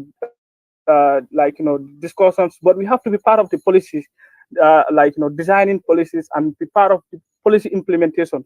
That is the only way that young people can be motivated enough to make sure that they effect the change. Because it's so discouraging that people don't see themselves part of the process. Because when we talk about this climate finance, we say like, okay, they are just mere agreements or whatever. But then how is it being designed to make sure that young people are actually supported and meaningfully supported, like with their youth-led initiative and projects and activities, to see that at least we can effect change towards the grassroots level. Because most of these young people know the problem already, because they deal with these vulnerable communities directly. Maybe what they can be able to figure out, the government at the top level, they may not be able to figure it out. But when they are supported at the grassroots level, they can effect change, and they can make sure that some of these issues are definitely rightfully used towards its intended purpose. That's the only way. But if not, we just keep on talking about climate change or whatever. But then it is a long way to go. Thank you. Wow, thank you so much, Tamsir. And I hear you indeed. Issues to do the accountability, meaningful engagement for the young people. And I do agree. It's not just enough, to bring you to the table. I think it's also, important that, just sitting at the table, we also need to be engaged in whatever is being discussed, and also to be part, of whatever outcome that comes from the engagement. And so to you, Mohammed, Tamsir is actually highlighting very key issues. From where you sit and, the kind of work you have been able to do, and reflecting on the outcomes from COP. How do you see it coming along? Well, I just first of all want to thank Tamsir for that important highlight that he already gave out. That was really remarkable. And thank you, Tamsir. We're always proud of you. He's always an active member, even though he's away, but he's still he still influence the people here. Trust me, Collins. He's just an amazing brother. So just moving forward to your question, based on, because we are all closely following what is happening at Dubai, this COP28, because we all want to see, what are the real impact of the COP, because at the end of the day, we wanted to see whether whatever pledges are done, whether those things are able to, to be streamlined to the vulnerable communities that really need those funding. So at the end of the day, we don't want it to be just like, just a talk of a show. And every day, things go back to the same thing, because, we have all been hearing these pledges since, since Glasgow, where pledges have been done over 100 billions, and now things are getting increased over and over. And I think now, we are the climate, request is now requesting now quadrillion, because now we have already passed billion now. Because now, if you check all countries, what are they requesting is now, with the whole of Africa, the vulnerable communities now, everything is now, being in billions. So we are now requesting more and more. So, but it's always, a concern, as I told you earlier on, Collins, because, these fundings, the way they streamline it, the way it is streamlined through, the green fund, or, different JEF projects, these are meant for only government institutions to attract, or you have to be a very powerful institution so that you can able to tap into those funding. But they are not targeting the vulnerable communities that are highly, suffering from these, climate disasters. So then, at the end of the day, then only 10% reach out those people. Only 10% it's been received by the vulnerable communities. At the end of the day, then the impact is very small. So this is what we are advocating for. It has to be changed. It should not be from a top approach strategy. It needs to be from bottom top approach. Let the people that are suffering, raise with them directly. They have, as I said, climate change is not something new in the African continent here. Even though the term might sound new, climate change might sound new, but we Africans have been living with the stressing issue of climate change for so many years, because we have seen that the industrialization did not start now. All this flood that we are seeing is getting severe, because and our people, yes, still our people have been so resilient. Our farmers have been so resilient. Our youths have been so resilient. But now we cannot take it normal. That's why now we are having mass immigration going to Europe, because the land is no more fertile. Things are not getting more productive as before. Even our money, our income are not getting any value anymore. what your money could have bought for you cannot buy those things anymore for you. So it's forcing us to, change the ideology of the slave trade, whereby people have to be captive and be taken to Europe. But now this time around, we ourselves are taking ourselves to Europe through the same boat, Collins, to Europe to say that we are looking for greener pasture. So all these things, this climate crisis is now putting us in those hardship again. It's now putting us in the middle of colonialism again, and that's what is really affecting us. So it's high time that this thing to be addressed in a holistic way. It's not only about I know we know that COP is all about politics. To be honest, we know that the fat pocket people who have the influence, they can say whatever they want, they can do whatever they want, and every day, we coming from the vulnerable people, vulnerable communities cannot have a saying. We have seen all the opening of COP, Collins. How many vulnerable communities do they give the opportunity to speak out to the leaders? None. You'll hear that president of X have speaking, president of X and Y have speaking, but which vulnerable communities was given the chance to speak directly to the presidencies? This is the things that we need. Our leaders, the first they need to be given to the people that are affected. But it's so shocking that you see that people that do not even, never affected by climate change are the one telling us about climate change. So it's so disappointing sometimes, we from the continent of Africa, the way we are seeing how the COP politics is going, it's not really favorable. And then, they'll tell you that, the loss and damage need to be addressed properly. The terms being used need to be, it's not all about this and that and that. Even the funding, they'll tell you that, the time being used have to be, does not mean that the funding is coming. It has to be, there's another COP that have to come to address what does it, we are so fed up. We are fed up with all what is happening. This mind game have to stop. People are dying. People are suffering. People don't have food. People don't have access to water. People healthcare have been affected. So they need to understand that this is not a joke. People are not, advocates are not paying their money to go to COP because just to say that, okay, I'm in a fancy conference. No, we want to see serious impact. We want to see serious action being taken by this global leader. So I think, Collins, sometimes, it's even one of the key things why I myself, I cannot attend COP. To be honest, let me tell you the honest truth. Why I cannot attend COP is because of this. I felt like, our voices are not being addressed. It's the same mind game being played. We have seen, because in this global world, we have seen the major polluters like India, China, Russia. They have not pledged, even a damn butut. So what are they saying? Only we have like America, UK, France, and other countries. Those are not only the polluters, but big countries like China are polluting massively. India are polluting massively. Russia. So, but why are they not pledging? We want to see these global leaders to be held accountable. They have to be held accountable.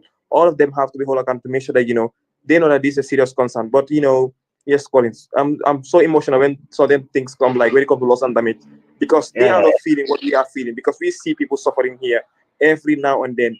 And just in my country, Collins, right now, we the youth population are so sad right now, Collins. We have lost over 41 youths through this backway journey, in the sea. 41 Gambian youths have died. And we have also received another news that over 24 youths as well have died. What is happening? What is happening, in our continent, Collins? This is so serious. So this is why, we are so concerned about, the pressing issue of climate. We call them, climate migrants, because they are not only migrating because they don't have where to sleep, but because of, their fertile lands are no more fruitful, they don't have the resources, all these things is because of climate change. And we think that, people that are abusing us through climate change need to make sure that, they respect our opinion and support us so that we can be resilient in this, yeah. Thank you. Thank you, my brother Mohammed. And I actually can, I understand the frustration, and I can attest it's not just, where you sit. If you have had, experiences of friends sharing across, the different countries, in DRC, here in Kenya, I just mentioned that we had rains and El Nino and the floods, and it's indeed a crisis when you see communities stranded and people actually have no alternative. And that whole aspect that you just talked about, the reason why you wouldn't attend COP, and I'm still saying, okay, I think it's time to ensure that we hold accountability to those who are in charge, who are actually the people bestowed as custodians, as stewards of the resources that are supposed to go into the people, the vulnerable communities. And I think that's why forums such as this help us to amplify our voices and to know that what actually brings us together. We share this common, thing that what you're going through, we are facing the same crisis as we talk. And the whole aspect about this, it's for you, when you actually mentioned about the reason why. I just reflected with regards to our friends in the UK, in Norway, World Climate School, Rethinking Choices, because the whole aspect about it for you was transformation ownership and an idea about redirecting our little spending to the things that matter. And even as Tamsil was saying, the fact that he's far away from maybe your country, but he still has a passion and heart to reach out and be following up into the project that you are doing. It's the whole aspect about what It For You was. It was time to say we have a youth-led organization in the Gambia. No one understands their struggle and their journey, but maybe it's time for business community, for the government to say, you know what, we want to go without our lunch today and redirect that money to projects such as your project that you're doing, to make sure that the blue economy is sustained, because that's all aspect. The spillover effect for that goes into the communities, its health, its education, it's the children who are affected, and it's all round. And so I believe that it's indeed time to be able to share these kind of stories. And you led me to just understand the emotional aspect about climate change. And one of the aspects about our program has been this prayer and meditation part, where every day we bring in religious leaders across the board to just help us to reflect, pause, and try to think through our actions. And it's been amazing at how what the point you mentioned, and that message that needs to go out for the leaders to say, maybe it's time to pause for 5 minutes and reflect that the commitments that we are making, can we actually also just take a minute and think about those people who are actually affected, and they have no other safety nets, they have no alternative livelihoods they can turn to. And I believe it's we need to bring these discussions again with different groups to just share and showcase the little positive things that we are doing. And I know maybe we have a few minutes to go, but I know we'll be able to join this call later when we are doing the live session for this. I just wanted to hear maybe from you, Tamsir, for the young people who are watching in Africa, beyond, what will be your message to them?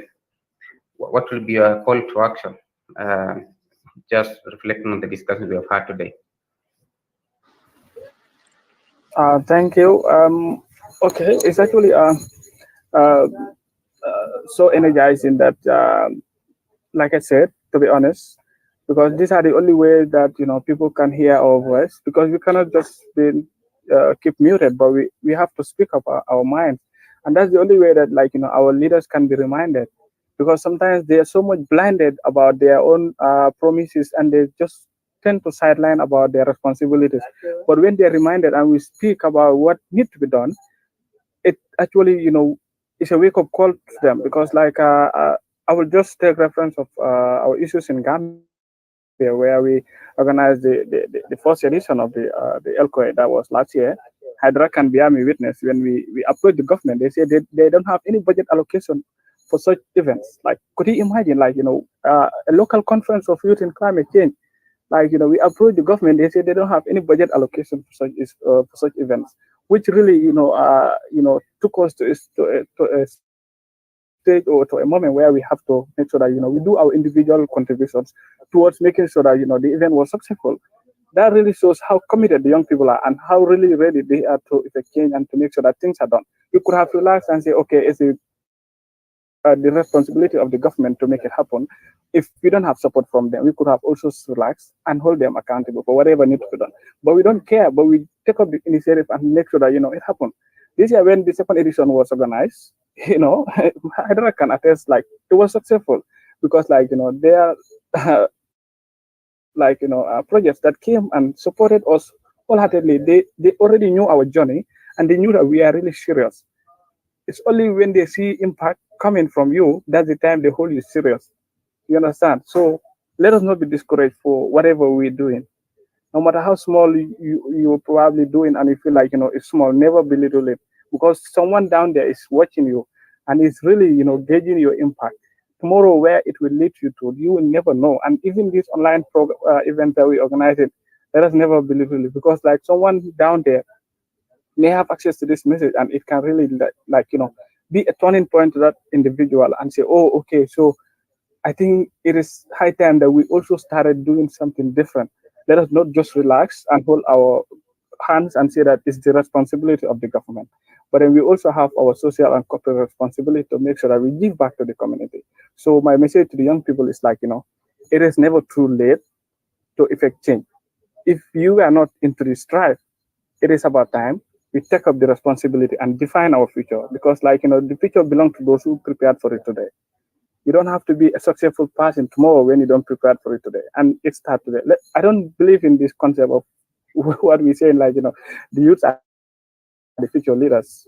If you tell me that today, tomorrow I will not attend your event, I'm being serious about it because we are the present leaders. Because like leadership starts from oneself. Like it's the mind, how you train your mind towards making sure like tomorrow you effect this change that you wish to see.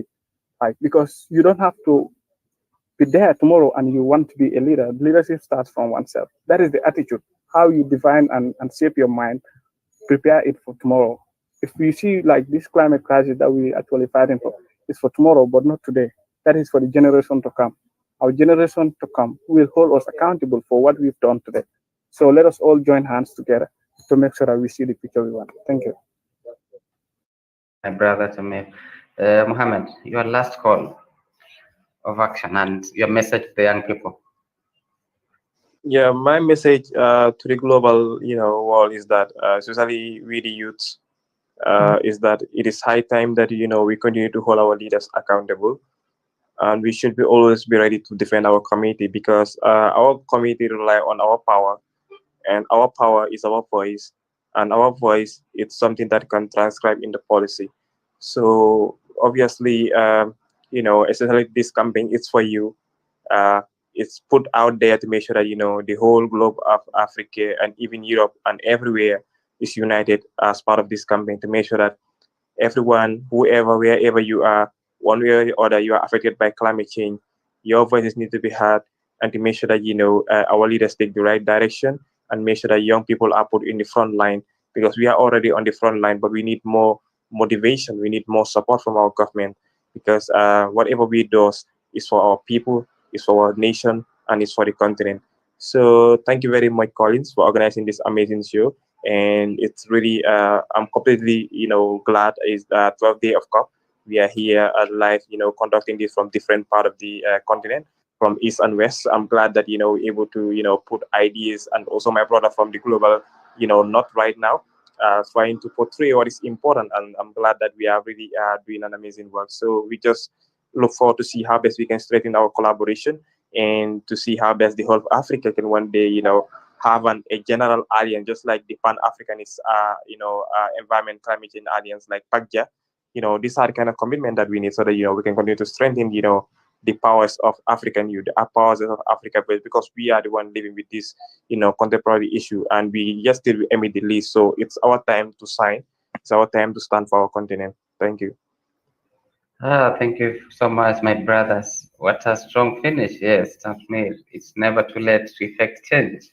And indeed, as Mohammed says, the power is in our voice. Let's use that voice to protect our communities. Because, it's time to stand for continents. Wow, what a great, discussion. I've been inspired, challenged, and I feel like we need to just do this again. I'm looking forward to engage with the rest of the group. I know today we had our friends in Pakistan and Norway are in another call currently, and my friend David, Richard in the UK, and some team from Nairobi are also in another call. And hopefully that, looking forward to engage in these discussions. And as you mentioned, this kind of voices are what, gets into our sitting rooms, in our dinner tables, in our offices, and slowly by slowly actually influence our policy change and ensure that actually the leaders are held accountable. So I'm looking forward to having our discussions. I'll get to invite you to our last panel discussion on the last, I think, on 12th. I'll be able to send that invitation in advance, and hope that even after the 12 days of COP, we are going to find a way on how, as you mentioned, strengthen information sharing, and see how we can also join forces together for a common good. Otherwise, I just want to say thank you so much. I'm really humbled, and thank you for your time. Thank you for sharing. Thank you. Let's pass my regards to the entire team from the Gambia Environmental Alliance, and also looking forward to visit the Gambia. And yes, Mohammed, I'm waiting for you in Nairobi too. I'm serious. Of course, I'll be coming there very soon. Thank you so much. Yeah, I really appreciate it. I'll just request that we remain, we get to hold on a few bits as I end the recording, because it needs to download for a few, like 2-3 minutes. So then after that, I'll signal us so that we leave before you leave. So I'll just end the recording first. We hold on a bit. Now we can talk. Then have once it does the final laps, we can leave. Okay.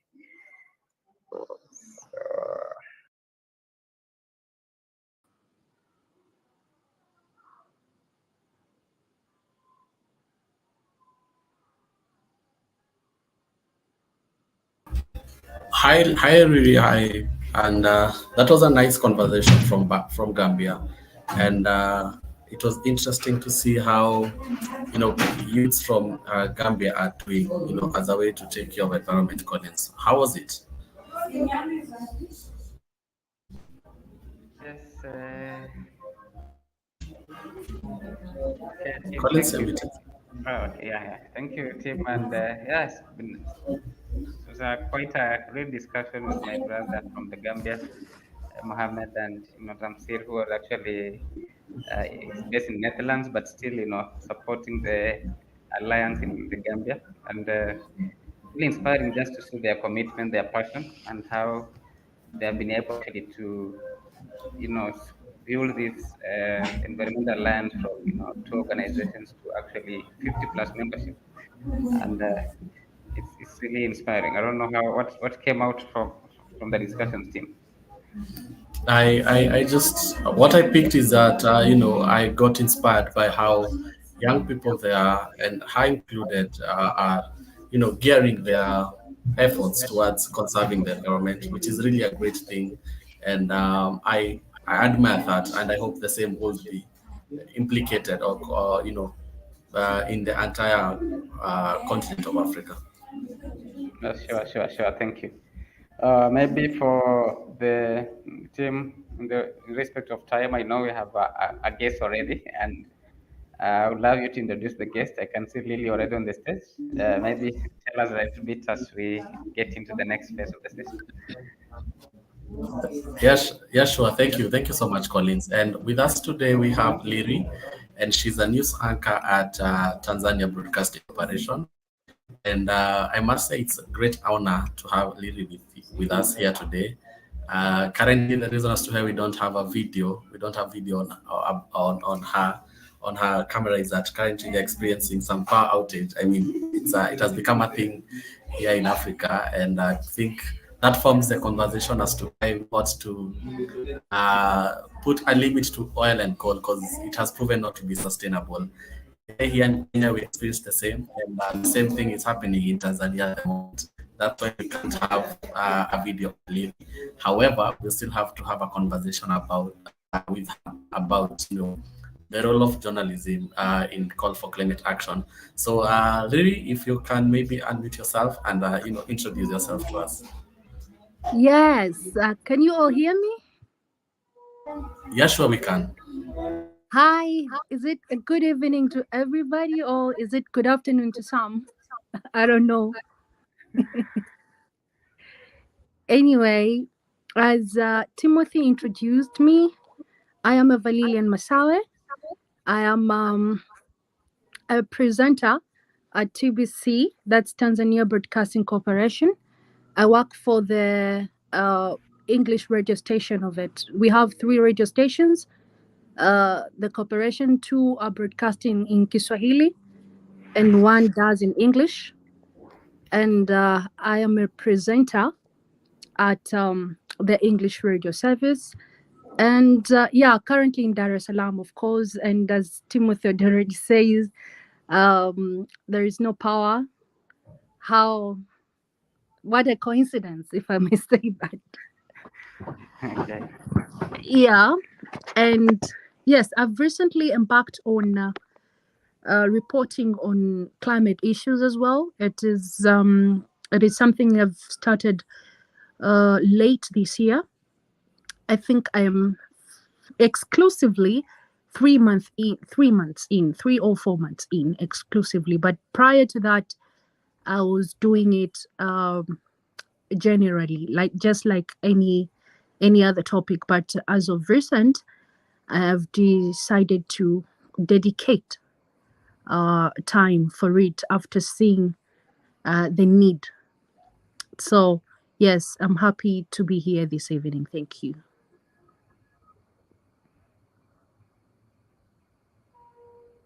Oh, thank you. You're much welcome. And Lily, again, yes, carry on, Collins. Okay. Yes, Tim, just proceed. I'll come after you kindly. Thank you.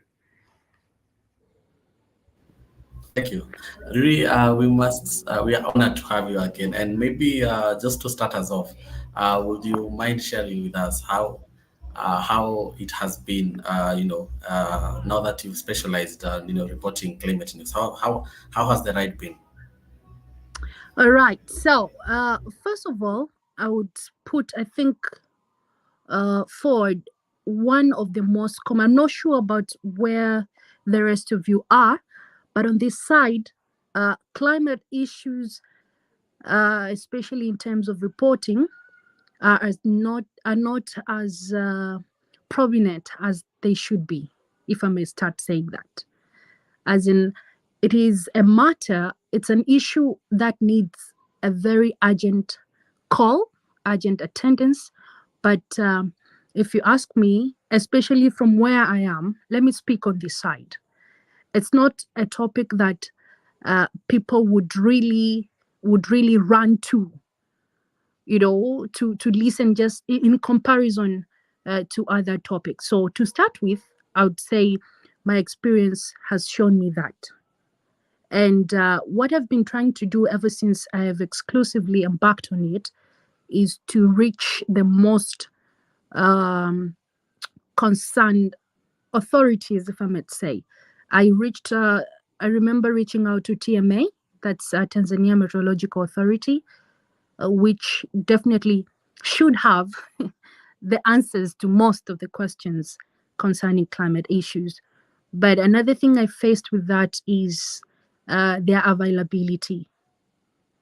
It's for some reason it hasn't been so easy to reach to them as much as I want to.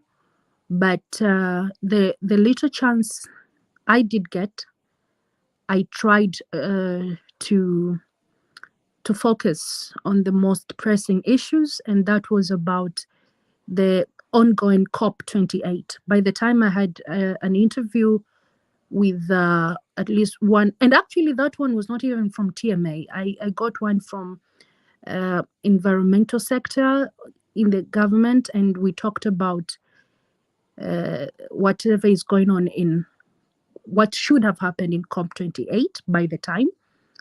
And the most pressing matter out of that was the issue of loss and damage, that everybody was really looking forward to seeing how that would be responded to.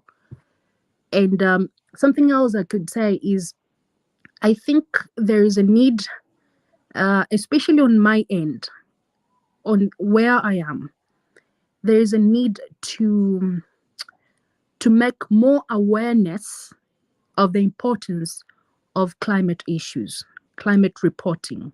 That's if you ask me. There is so much to do in a very little time. And I think anything, if you ask me, anything as crucial as climate change should start focusing on, let's say, starting from the roots, if you ask me.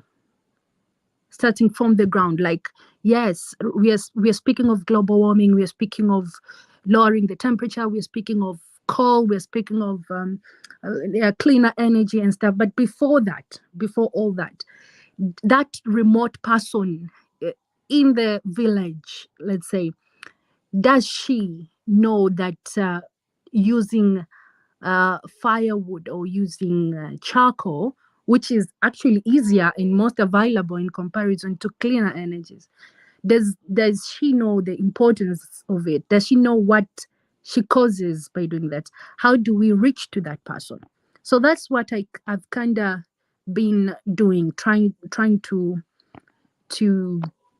figure out how to reach such people. So that's how I have started my journey. As I said, I've just been like 3 months in, but I've focused on that.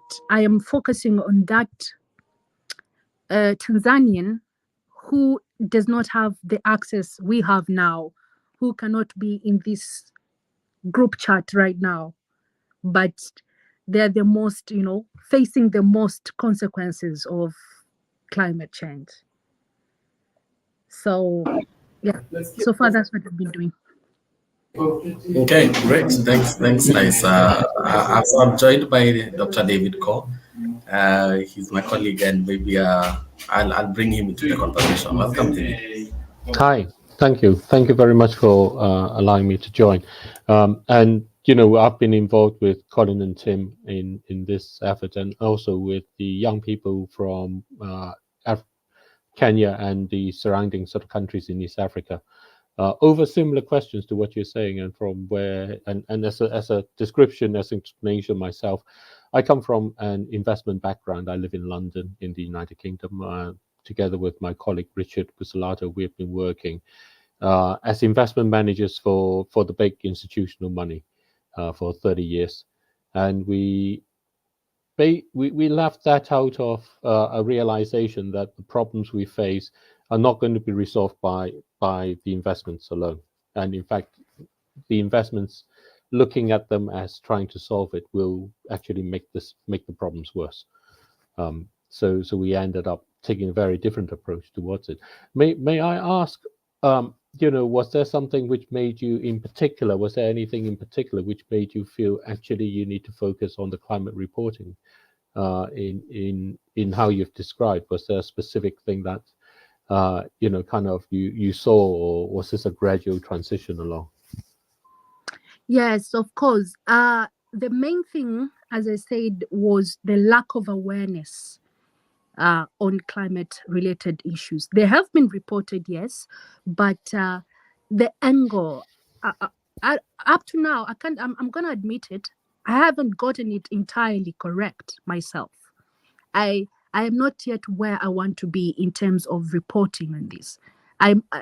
So whatever pulled me into it was the angle, the angle to which climate issues are reported, especially in my country. That yes, we have news, we have a very active meteorological authority in terms of reportage. Their website is very up to date and stuff.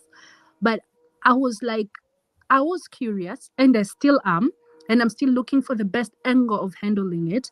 I was so curious of, whatever is being reported, however this issue is being handled, does it really get into the most targeted audience, if I may say so? Because so far, people who access climate-related issues are people who, if I may say, are already at least aware of what it is. Yes. They have ABCs on what it is. They know what it is, what global temperature is. They know what brings it. But those people who are majority actually, who face the most consequences, how do we reach to them? As I said, I haven't even gotten the right way yet, but I am working towards it.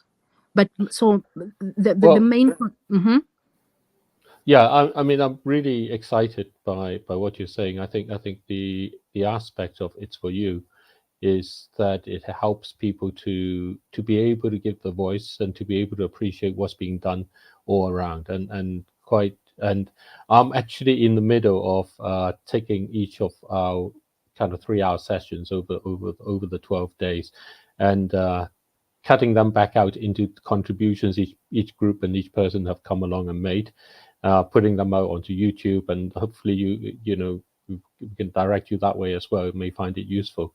And my own angle is you mentioned things like charcoal, and people talk about carbon credits, and people talk about oil and gas and coal and those sort of things, and my own angle is very much of saying that climate actions has to be turned into livelihoods. We have to turn climate actions into livelihoods, because the climate challenges, the challenges ahead, actually touches. And what I was really surprised by is the openness that people have come on over these for you talking about it. I remember conversation with Aggie, Tim and I had a conversation with a Girl Guides leader, and she was talking about how they were empowering the girls from when they were probably about 6, and as they go on through, they end up addressing many issues. The phrase that she used that really struck me was when she ended up talking about sex for food or sex for fish, as those were the realities that people or girls had to face within their community, and the aspect by which the climate challenges actually becomes opportunities to face those things, and talk about agriculture, talk about kind of a different way of thinking about how livelihoods could be generated, were really encouraging in that way. And I hope that you have a chance to see those sides, because when you talk of how are the people where the big science of climate is so far removed from the everyday task of being able to find the food and find the energy, the fuel, and those kind of things, and coming together in that way. So I wanted to come in and have conversation with you, because I'm really excited at the thought at how being in the media, being able to bring climate along, to be able to have those sort of discussions in that way. And from my side, where Richard and I, what we call for is to create a market where people can basically spend money to keep oil, gas, and coal in the ground. And the example I have is, if a young couple were getting married and they were to go and buy a wedding ring, because they want a commitment to each other through buying that wedding ring. Wouldn't it be nice if it were possible that part of that money also goes to buying the rights to the oil and the gas and the coal, so that they can never be extracted? And that's a market approach towards it, which actually goes faster than our governments. And in many of the African countries, the governments themselves end up needing the money from the extraction of the minerals. So this is trying to actually help everybody along the way. And of course, if we can do that, then what happens is the regions of the world that spends the most actually contributes the most towards healing. So it's a radically different approach, and certainly one that we would very much like, to be able to talk about a lot more.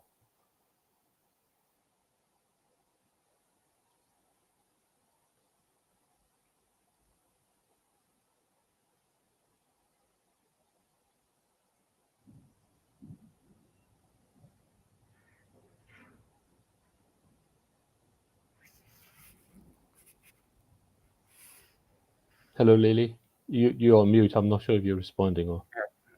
Oh yes, I'm here. I'm silly. I agree. I agree with what you've said, and first of all, the whole idea of rethinking choice, if I may put it that way.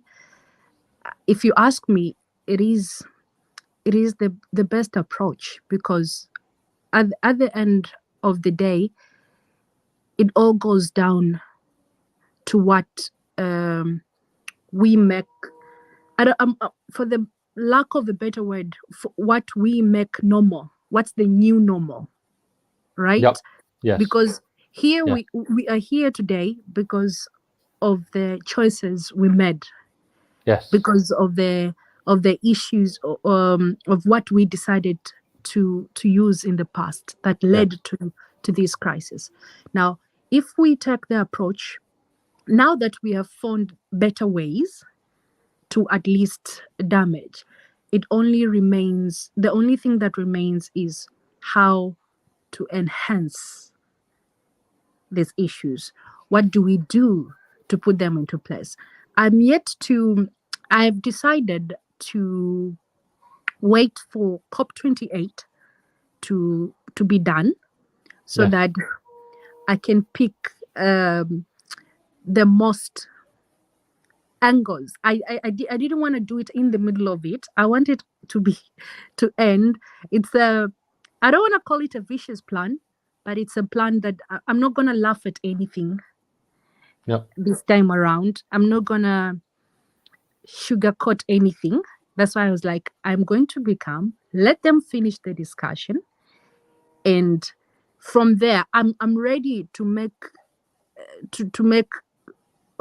content out of COP28 for the rest of the year. I don't mind, but I'm gonna touch the most concerning issues. I'm gonna call out things that should have been done, that were not done, should have been discussed. I don't know how I'm gonna do that being at a national broadcaster, but I'm gonna pull that off. I'll figure it out. But yeah, so well, Mhm. if you think we can help, then please, be very happy to do what we can in that way. Yes. You mentioned loss and damage. You mentioned all these other parts. Mhm. Myself and my colleague Richard, we are quite clear. Having spent 30 years working in the world of big money, Mhm. money is not going to come.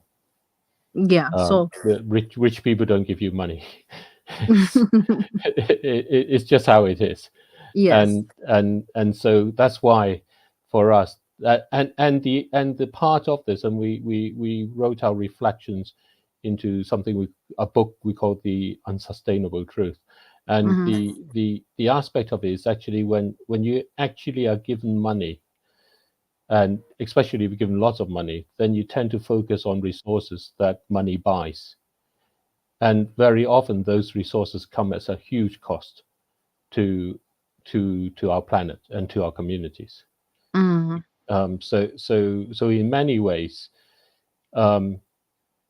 there's all kinds of embedded interests with people in the middle who has to look after this and do that and so on. That makes it very hard. There are many brokers in the middle when you start dealing with money, who takes a share of it, and who prevents it from moving around and so on. So so I think actually what I've been finding really as an eye-opener through the conversations that Collins have brought together, and Tim, and in other sessions with Sadaf and Iram, and for myself and Richard, we tend to take a more kind of an academic economic look, whereas they are very much down at the grassroots in that way.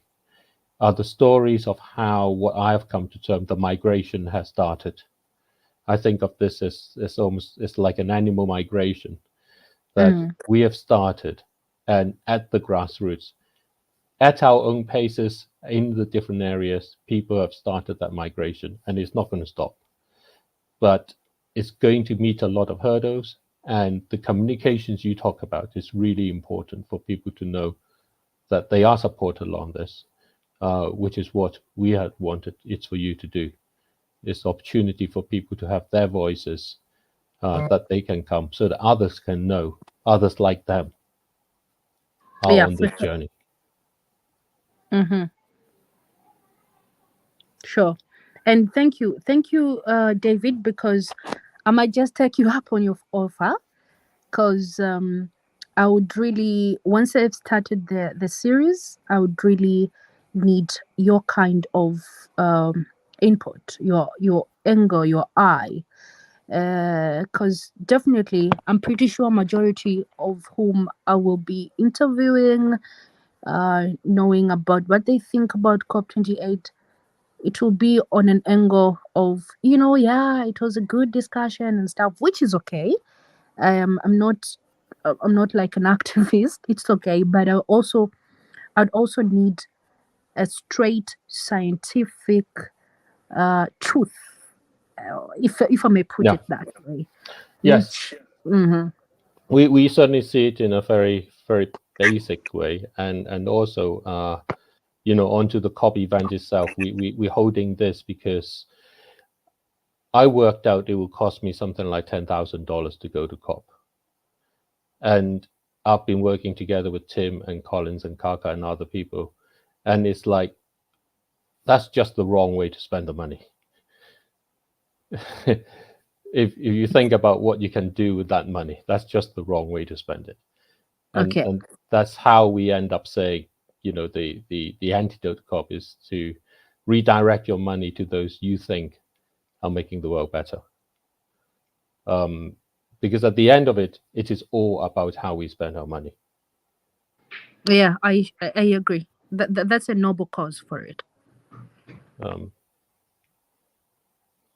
So I'm afraid, I think there's another segment. There are people waiting. So, but please, do get in touch along, and definitely would very much like, to be able to do that. I can leave my email in the chat.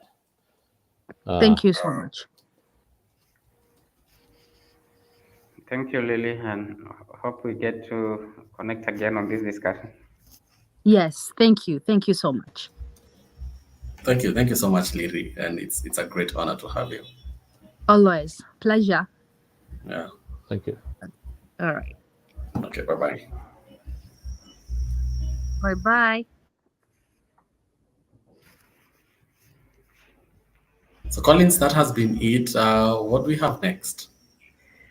Thank you, Tim. I really love to, keep tag on the conversation about media journalism, particularly on the aspect of accountability and, just the reporting aspect of it. I think it was good that actually you brought in Lily to give us just a clue of how this looks like, and looking forward. For now, we want to roll back to the East African Campuses and Colleges Green Network. We want to connect with the students from this network who are actually engaged in the activities here in Kenya. And one of the key discussions for today is about trust and the whole aspect of how they are building their, projects, livelihoods, community engagements, how they are actually also, innovating, how they are, turning their climate actions into livelihoods. And I'm happy to see Anan, Dr. Henry is with us, and who else? I think we have quite a number.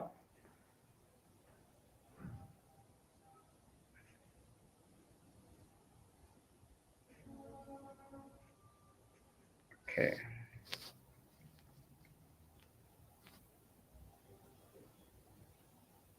I could kindly ask Anan and Awino if you could have your cameras on. Is always built upon collaboration.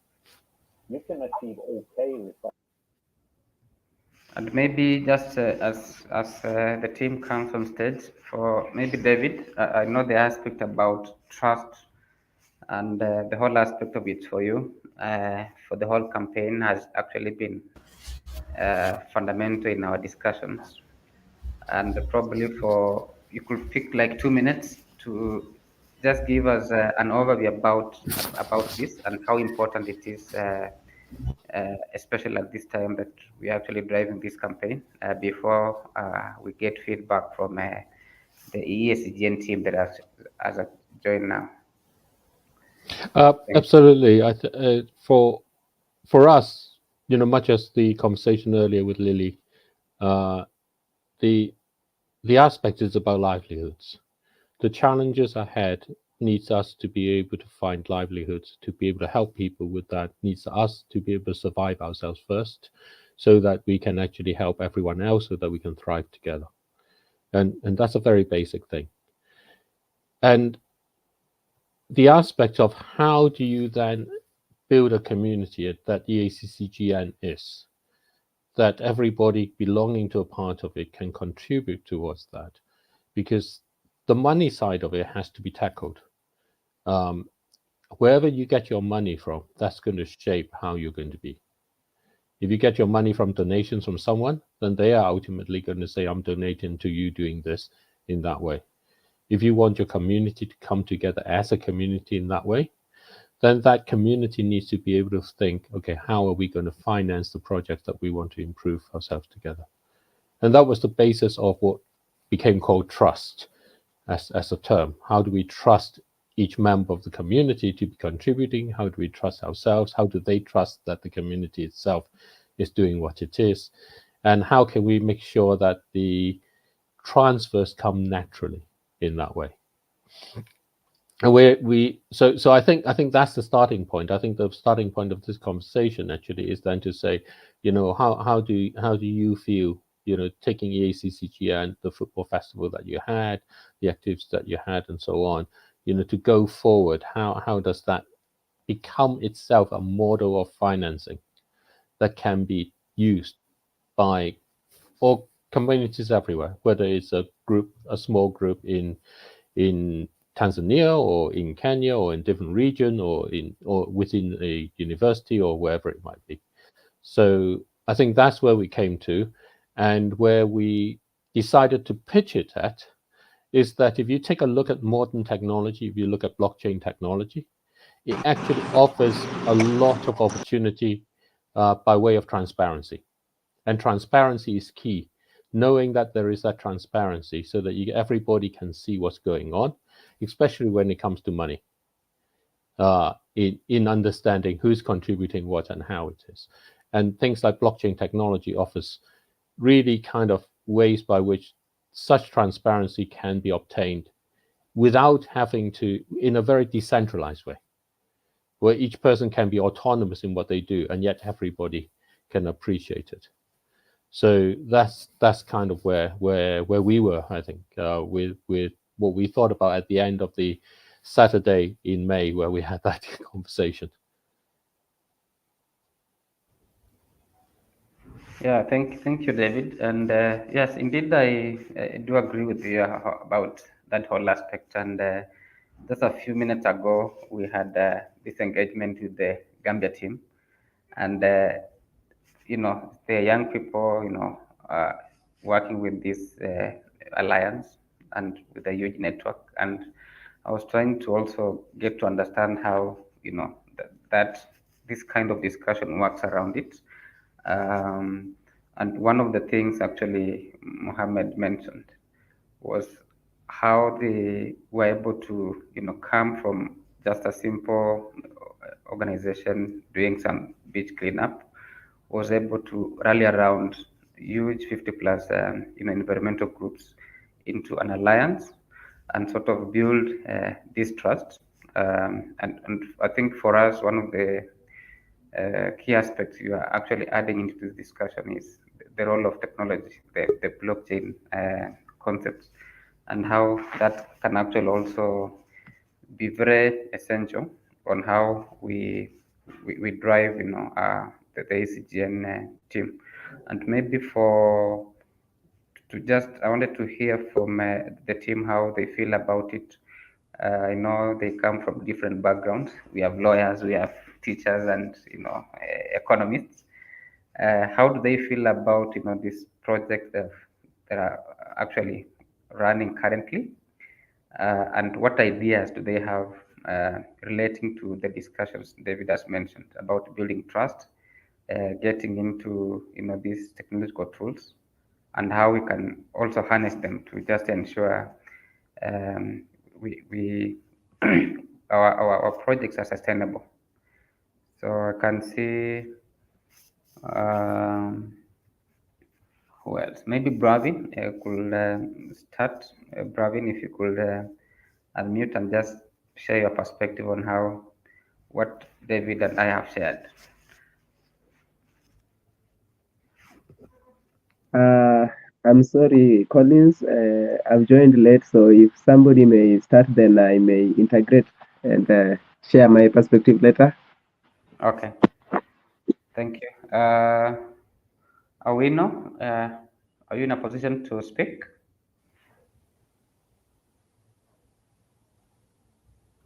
Not really, because I also joined late. Okay. Kaka, are you? If you can hear us, Kaka. Well, maybe if I may open this so that everybody can ask is really, how do you feel about community projects like EACCGN, and how do you feel about the financing part of it, and how it can continue? Do you have any thoughts about that at all? I think that's actually basically the guts of the question. Okay. Do you hear me? Yes, we do. Yes. Okay. Now about ESCGN. ESCGN has been a life-changing organ to many of us. There is this one part that really touched me when ESCGN organized for a street dance, and the children were collected together and they enjoyed the session. There was that coming together, like getting to know each other. Even the police around the area like enjoyed the everything there. Even the people who are passing by enjoyed that. So ESCGN is a kind of a kind of arm that collects everybody. It's like a chicken that collects its chicks under its feathers, and with a lot of help. So I think with the correct funding in future, maybe with the correct plan, ESCGN can do a lot to the society and community at large. Thank you. Yep. And others, what are your thoughts just on that, and also yeah. Anand, if you could hear. Yes. Good evening. So my thought, I think on first to start with the trust. I think for us to build that trust is mostly when you're approaching people, students from different faculties and universities. There are things that we usually talk to them about. We tell them about ESCGN and its For You campaign at large. So I think for us to build trust is the more we pull people into the campaign and the ESCGN at large, we give them what we told them about. It shouldn't be we're just promising and putting maybe manifestos in a way, but we don't reach out to what we've said, and we don't offer what we promise. So that is in a way to create the trust. And then on what we are gaining from ESCGN and its For You campaign at large, as Bravin said, we actually the street dance brought out something different entirely. It is maybe I'd say it's something we tried for the first time. We'd not done it before, but when we did it, it came out so unexpected, and it was really motivating seeing people join us, the policemen, the children, enjoying now the whole thing, the talks we were having about climate actions and the takes we're going to take on the same. So in another way, you realize by them coming, they're creating livelihoods, they're earning something from it. People get to know them and probably later on invite them to their own events. And it's a way of creating livelihood for them. So thank you. Thank you, Mecha. Victor, is Victor with us? Yeah, Victor, if you can hear us. Yes, indeed.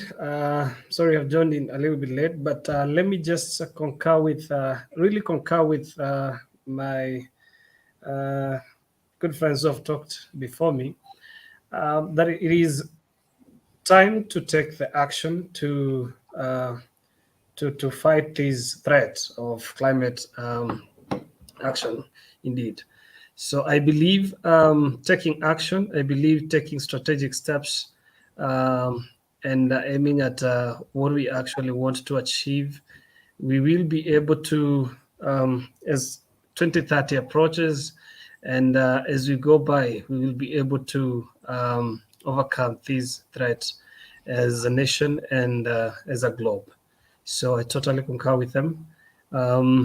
It is time to take up the challenge and do the action. Thank you. Thank you, Victor. And maybe Victor, to just maybe follow up on the same question, the idea of turning climate action into livelihoods and what the ESGN, the student network, is trying to do. How do you see that being achieved?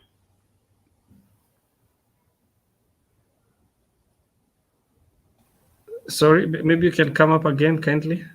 Okay, our discussion relating to the idea about building trust in the projects that the ESGN is trying to do, and the whole aspect about working with communities and the different groups that the students are actually engaging with.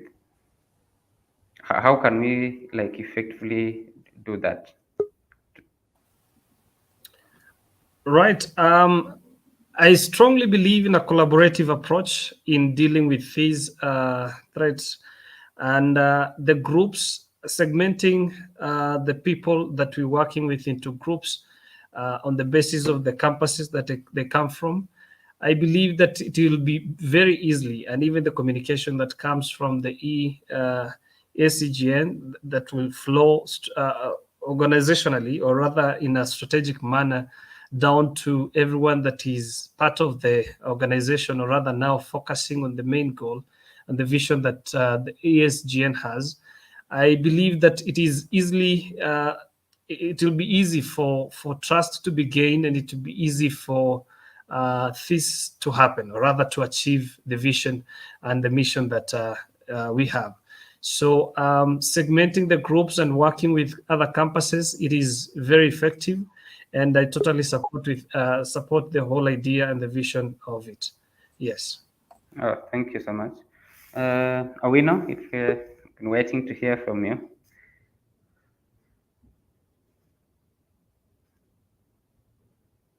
Still doing a follow-up on the discussion because I'm a bit lost. So when I Okay. get my way, I can speak. Okay, it's fine. Thank you so much. I can see, I think, is it, Mega?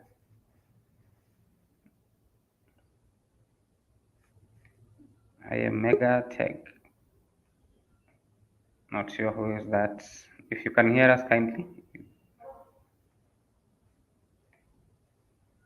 Okay. Henry, Daktari, what's your can you share your reflection on the discussions for today? Yeah, thank you, Collins. Thank you for the opportunity. In conjunction to what Bravin said about the street dance, it created a little atmosphere, and it gave people a certain touch of responsibility. And I think through that, people were asking themselves, "Oh, this is nice. if something has brought these mass of people together, then it can be put into livelihood. Then concerning on ways that these movement can create livelihoods, sometimes we are from different campuses. Not only from different campuses, we come from different places, different homes, different backgrounds, whereby if we take this initiative back to our societies, back to our ethnic groups, and educate and enlighten the importance of this movement, it will not only give people a touch, but by that time you find that mostly the climate change, the act of deforestation, the act of mismanagement and misdisposal of wastes can be curbed. And you find that if we encourage people to sow seeds, plant seeds like the trees can be nurtured. Yeah, it is for the farmer. It can be nurtured freely. But then during selling the trees, the plantlets and the seedlings can be sold. Then it is because these initiatives that came up as just one seed has spread throughout our country, throughout Africa. And if people start thinking of what can we make good out of this, which will not only benefit us but also benefit our environment, then it will be a great initiative. Despite it curbing the problem of deforestation, planting of trees can create a good opportunities for these young people. Then for the farmers who sow seeds, then they can get a source of income.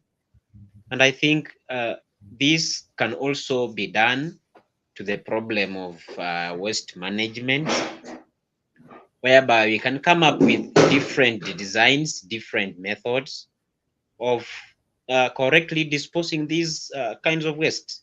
For instance, if we find solid waste, we can recycle them, or rather, if they are non-renewable or they cannot be recycled, then we can generate new designs, new objects out of them, which can be used and can be sold to create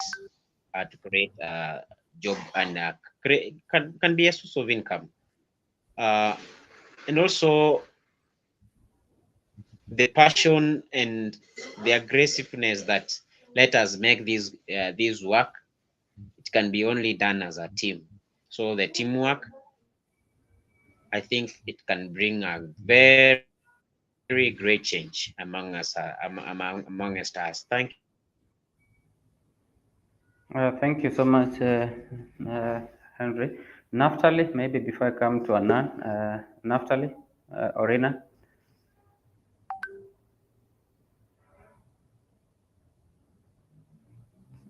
Naftali, if you can unmute yourself. Okay, Flavian, you can hear us?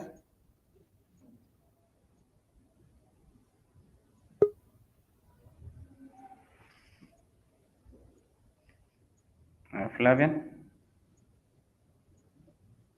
Okay. Onyango, Anthony?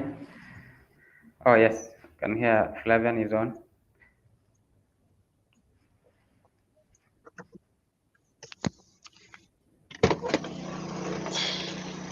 Okay. Anthony?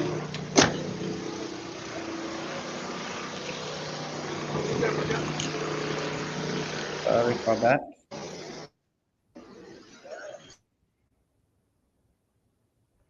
Onyango? Hello, good evening. Are you able to hear me? Yes, you can hear you. Oh, sorry, I had a bit of internet issues back then. I really didn't hear a lot, but I think I got in when Into was speaking. That's when I stopped my connection, and I think he was speaking on the impact of ESCGN or organizations that deal with environmental conservation. Is that right? Yes, Onyango, if you could raise your voice a little bit. We are basically discussing about how we can build trust and ensure Hello, Collins. ECGN I'm saying projects. Yes.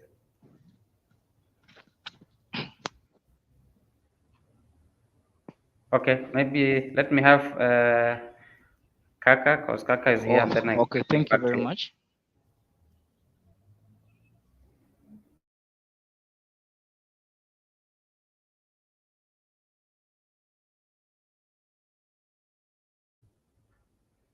We cannot hear Nyango.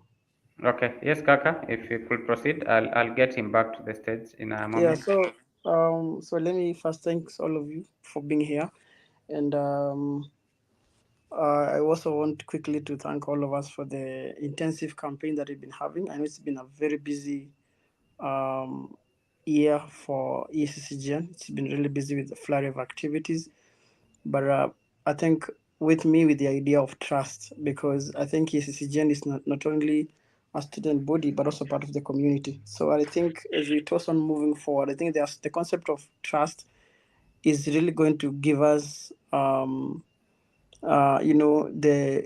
correct limelight on how we can be able to jump into a project, and maybe it can also help us define how these projects can be devolved and decentralized to even the communities as well. So I truly concur. We can go with this, and specifically now that from next year we'll be measuring much onto lots of activities, community-based and others like sporting activities that we intend to expand this to go to other countries. Then I think this is a real honorable idea for us to work on the same. So I think picking from the last meeting we had, there was I think the guests who came really took time to contextualize and really open up what the aspect of trust is all about.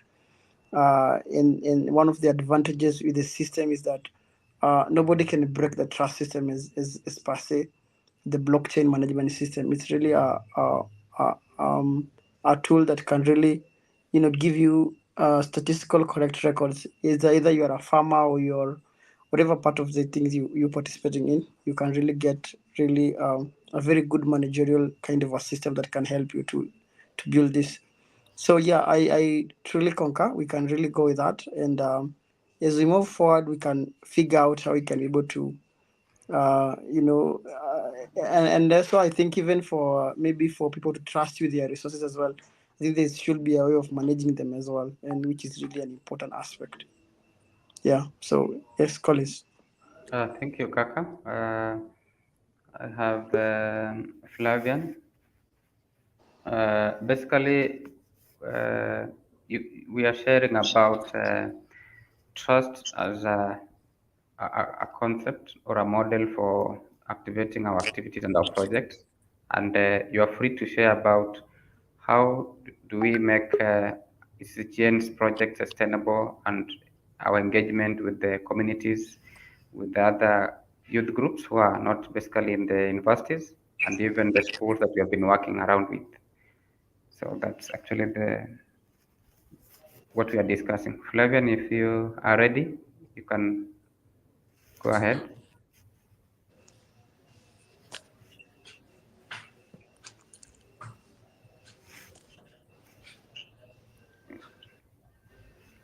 Okay.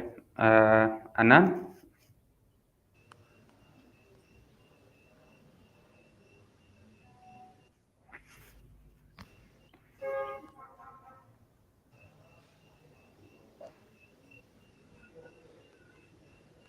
Yes, Anand, if you are ready to speak.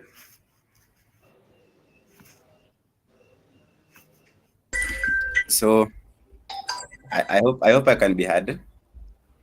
Yes, yes. So I was actually saying that on livelihood, there's a discussion we had a while ago. You were in the office, and Jackie came up with a very good idea, which was about the 3D printing. So I think that is one of the things I'd say on creating livelihoods, because you see there's a link up between printing what we can now sell as ESCGN, that now we brand it with our own things as ESCGN and it's for you at large, the campaign. So that is among the ways of creating livelihoods yet, which we had already discussed on, though it's yet to be implemented. And on another discussion that we were having with the TUK team, the TUK charter, was that football and I think other games at large is among the things that pull the youth together. Yes, it's the youth now, because now mostly they are the youth who are involved in the ESCGN and it's for your campaign, not entirely, but I'd say a large number are coming from the youth. And if you think about it well, most people who engage in such youth. So if we have tournaments each and every time you tell people that we have a tournament, for instance, as Safaricom does the Chapadimba, it can be another way of creating livelihoods, because as people join in the tournament, maybe they pay something, or rather they get paid something after the tournament. We'll be also creating livelihoods for others and even for ourselves, I'd say, as the team. So I think that it's quite diverse. There are many the other climate actions that we can take. For instance, let me use planting trees, not limited to fruit trees. You realize if you've done construction lately, you realize that the timber is the timber for constructions are very expensive, very expensive. So you can be planting such. Even the fruit trees where you sell the fruit trees to others, you're creating livelihoods for yourself and others. So the climate actions, I'd say, they help much in creating livelihood. Thank you. Okay, thank you, Anand. Orina and Naftali. And maybe Collins, maybe even before maybe actually picks. Yes. Concerning on what maybe Anan has just mentioned, one of the things that I really want to appreciate is that through the Festival of Joy, the few people that were able to manage to reach out to them, like the Ulysses Stars, like the way they give us football and the trophy as well, it clearly shows that there is a clear vision, and the future is really promising for the young people, getting involved and being the solution for the area around climate and climate action and formation of livelihoods. And I was just listening to Kimofati today in COP28 in Dubai. He was speaking about, they was giving an insight on why the youth should really be actively participating in reducing the amount of oil, gas, and coal extraction. And one of the things that he was sharing is that having a second thought on how livelihoods can be built from the resources that are available in different parts can really help us not to continue extracting oil, gas, and coal from, like, all the finances that people get in and the funding and that kind of thing all come from the extracting of. So any moment they fund a project, that money finds its way route back to the way the fossil fuels. So I truly believe that really there's so many things that we can able to do, and I think through that aspect of trust, it is going to give us really an upfront on how we can able to be working on the projects that we have. And let's say if you took, for example, games as a unit, for example, as a project, and I Gen, like just a match for yesterday, I was live on the Steam Yard. I think some of you were able to follow, and you could be able to see the momentum and the vigor that the young people has to engage into the I think I remember I mentioned that even we even had some government representative, like the member of parliament also joined, So it can be really a very strong army that is coming up under ESCGN, which has been really a vibrant network across East Africa, and this can be replicated even to the whole of Africa with a very good model and approach. So I think as we proceed on, I think this is a really, really heavy conversation that we need to have, and we need to formulate and come with ideas. And I'm pretty sure if you extend this to other organizations like Pakja and many others, they will really be able to like co-partner with us and come with the substantive vision that we'll have to proceed with this. Okay, thank you, Kaka. I would really request that at least each one of us has an opportunity to share their views. I know we have around 6 minutes to go. So I'll ask Orina. Then after Orina, I would love to hear from Awino, and then Onyango, and then Flavian. Yes, Naftali, you're welcome. Okay, Collins, thank you for this opportunity. As I have had the agenda of the meeting. It's about trust. And when we talk about trust, is how we can create ESCGN, not just for us, but for the community and the people that will precede us. And I'm really happy about the initiative, especially after the closure of schools. We saw the involvement of kids having a street dance, which means that ESCGN is not going to die anytime soon, since the coming generation are going to have it. Also for the tournament, I will also commend it. Another thing is that I would really like to suggest is that apart from doing the usual tournament, I myself, I am an esport personnel. We do a lot of esports. This, when we talk of esports, it involves mobile gaming and playing on the computers and the PlayStation. And of late, we have had a tournament, and recently we had a tournament which, with my friend, I have actually asked him to join the meeting. He is a streamer, and the recent tournament we had like 30K impressions, and I feel this the esport community working with the ESCGN will be a very big move, since we can attract the other side, not only the people who play physically, but let's say the esport people. And we can use it to push our hashtags. Thank you. Thank you so much, Natalie, for that comment. Hope it's being taken up. Let's hear from Onyango, then Flavian, you go next. Good evening. Yes, hello, we can hear you. Okay, thank you. Talking about building trust for ESCGN, I must first begin by saying that I think I agree by most of the things that other members have shared. Like Kaka said earlier on, when creating livelihoods, now we are dealing with the community. I think that's one way that people can gain trust with it.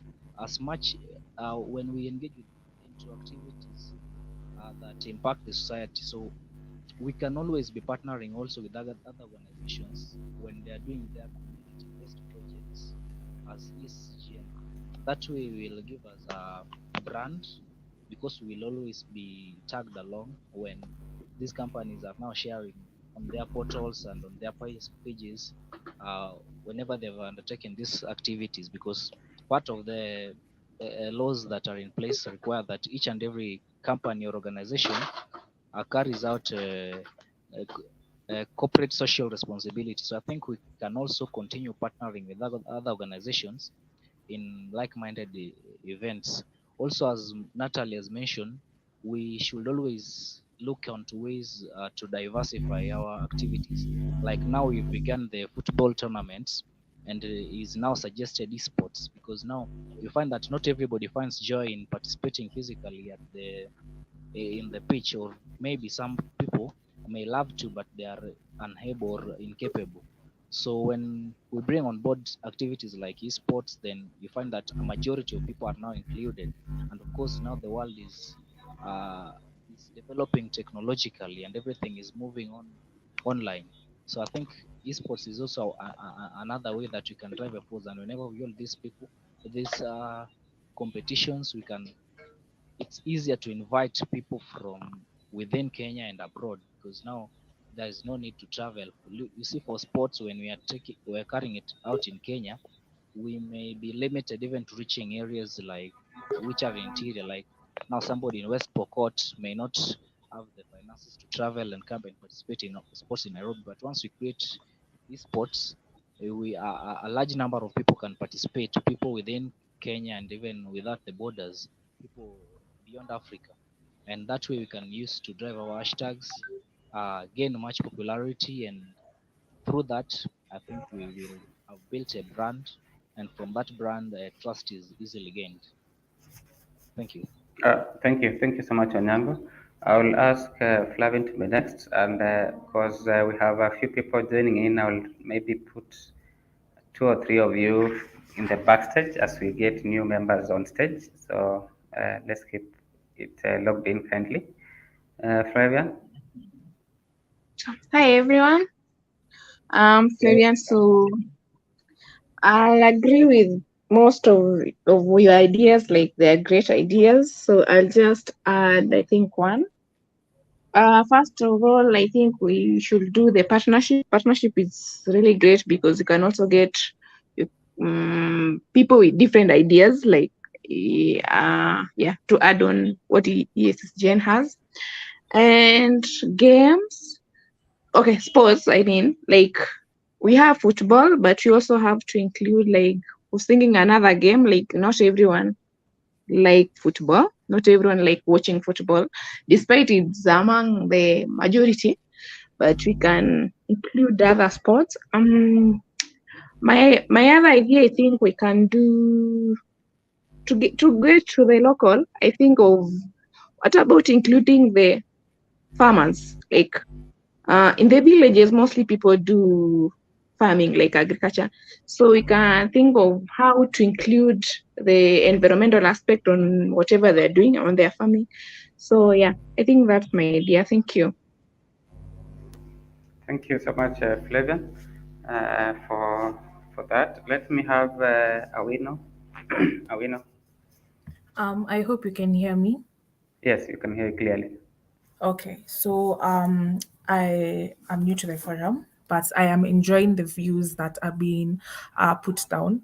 But what I'd like to add on to is education of the youth concerning matters to do with climate change and conservation, because as much as we're speaking about partnerships and all these things and how to sustain the club, we really have to educate the young people and make them actually understand the main how to obtain get knowledge about what climate change is, not from a shallow, or rather just shallow, but deeply understand what exactly climate change is and how to the methods to be used. And then also we can do this through online platforms like Instagram, Twitter, having posters, adverts. That way we can at least reach out to many people rather than just depending on the environment, or rather on what we have at the moment. That's it. Thank you, Awino. And indeed, great climate education.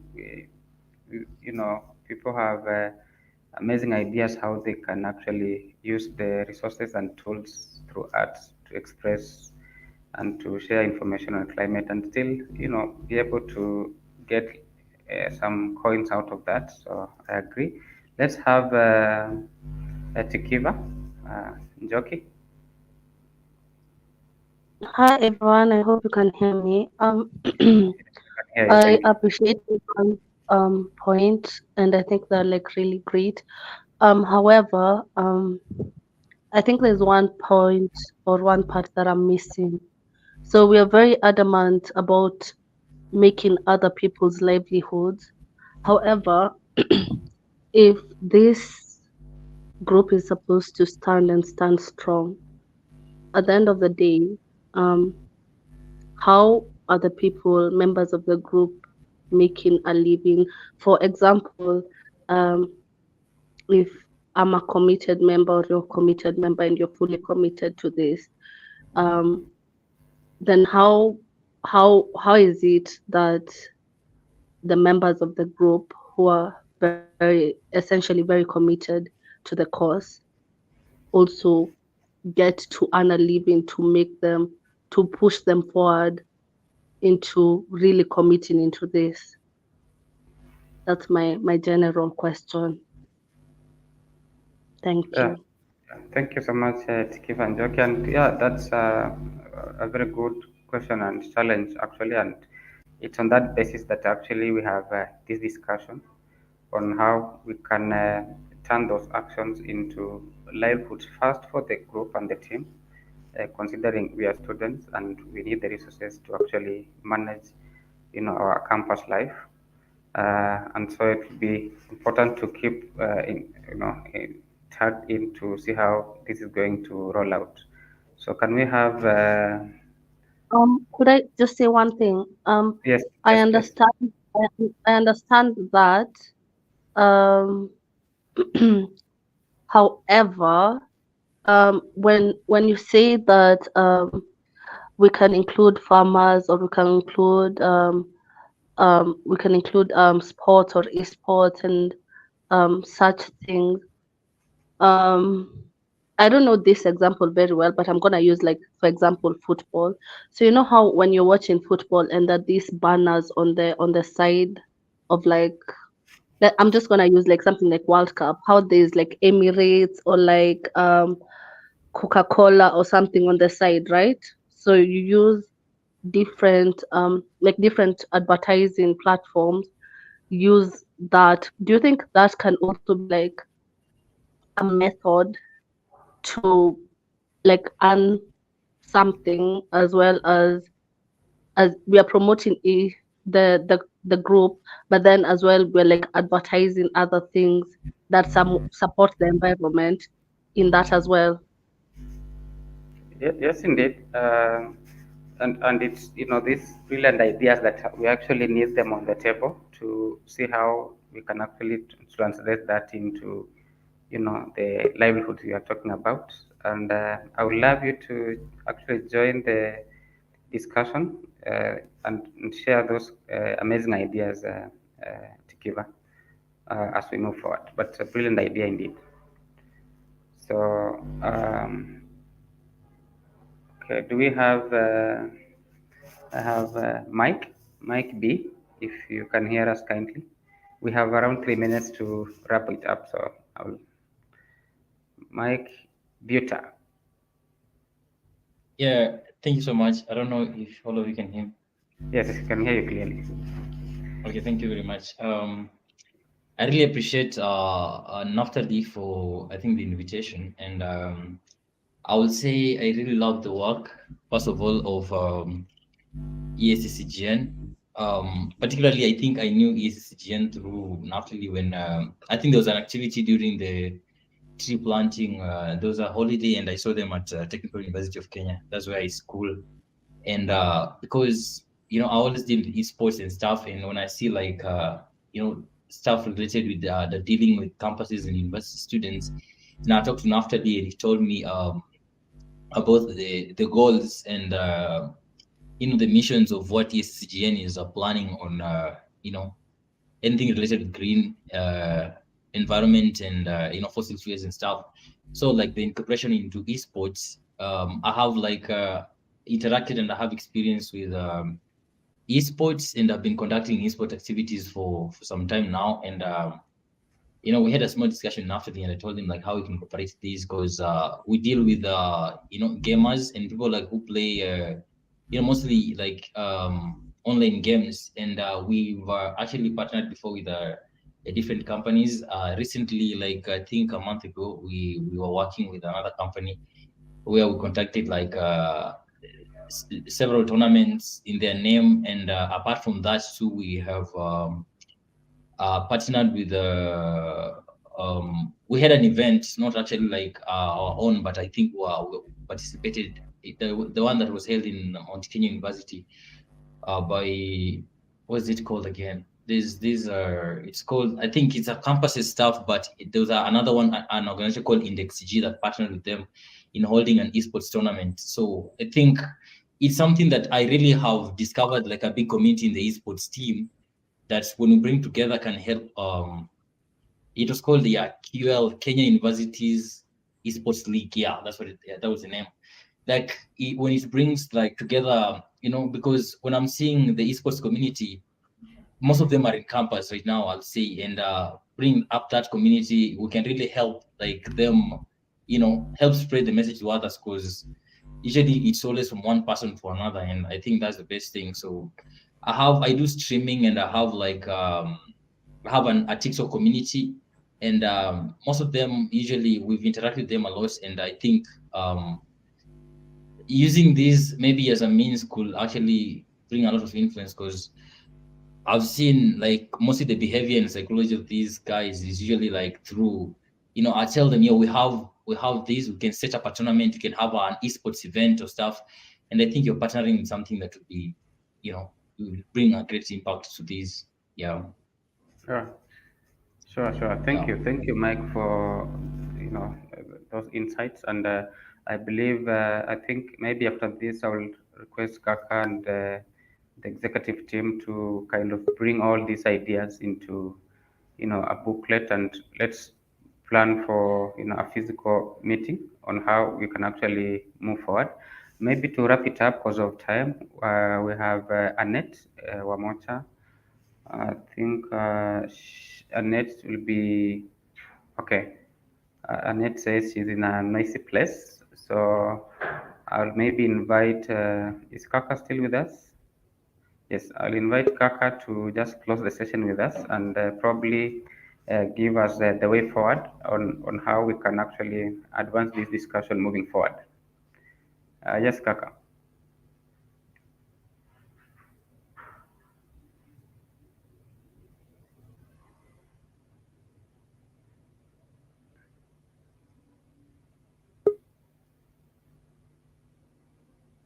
Yes, Kaka.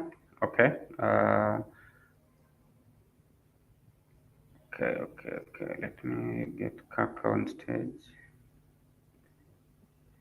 Okay, yes, Kaka, you can wrap it up for us. We have like 2 minutes to go the way forward, okay. and how we can take this discussion next. All right. Thank you. Thanks, Collins. And I want to really also thank all of us who joined us here. And I want to quickly echo on what Tekiva has just mentioned, that he really have asked about how can it benefit an individual now, like being people who are on the forefront of this. I'll quickly comment and say that we really, it is really our wish, and of course we believe that this is gonna happen sooner, that all of you is gonna be ESGen is gonna benefit you in one way or another. But one of the things that we need to appreciate is that some of us who, for instance, that have now graduated, I think ESGen stand a chance, for instance, let's say, to lobby for job opportunities, for instance, and many other platforms. For instance, if ESGen stand a platform to give you maybe a chance to speak in a certain place, then those are some of the things that we need to talk about, like as we progress on forward. But based on the project, we believe that the projects are able to benefit all of us as time goes by. And one thing I'll tell us all, as young as we are, is that let us not really fear to step out and speak our voices on, particularly on the things that matter the most. Because I remember you mentioned that one of the visions that drive us here is that the exclusion of the young people in decision making is one of the key things that is pushing us also to make sure that at least we have got a platform that can give the young people an opportunity to speak out, to share their ideas, and basically to create solutions to some of the problems and challenges we face in the climate chapter arena.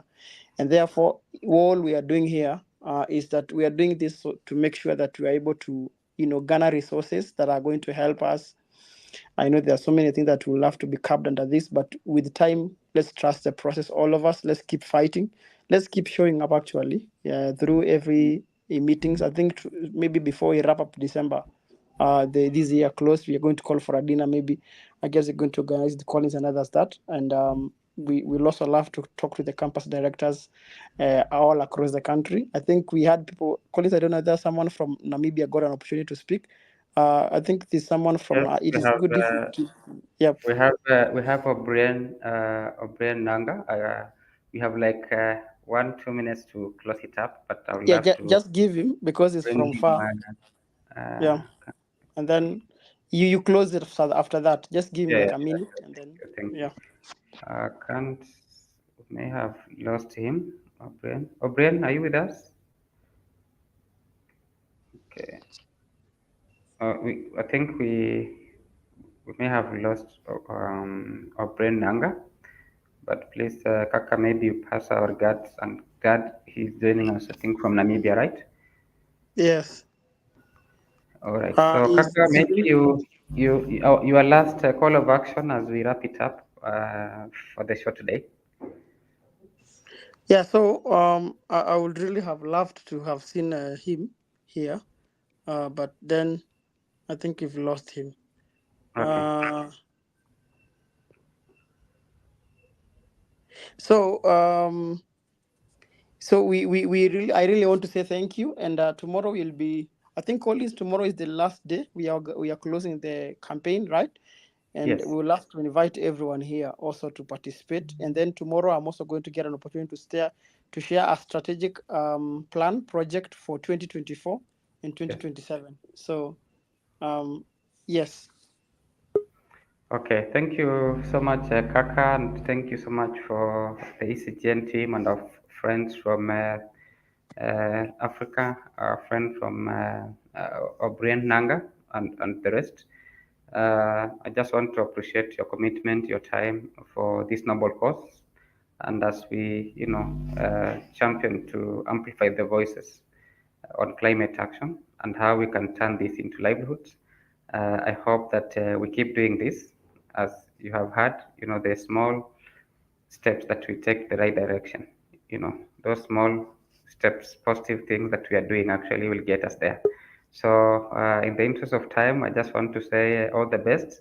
As Kaka mentioned, tomorrow is our last day. Kindly let's connect at HH Towers in Nairobi in the afternoon, and let's celebrate together. So all the best, and I wish you well. And for all our viewers, it's been glad and a pleasure having you for this session. In an hour's time, we'll connect with David and Richard and the rest of the group in the UK to give us the last segment of our show. Our brother David M is here, and I'll just love to maybe say hello to us as we close the show. Thank you so much.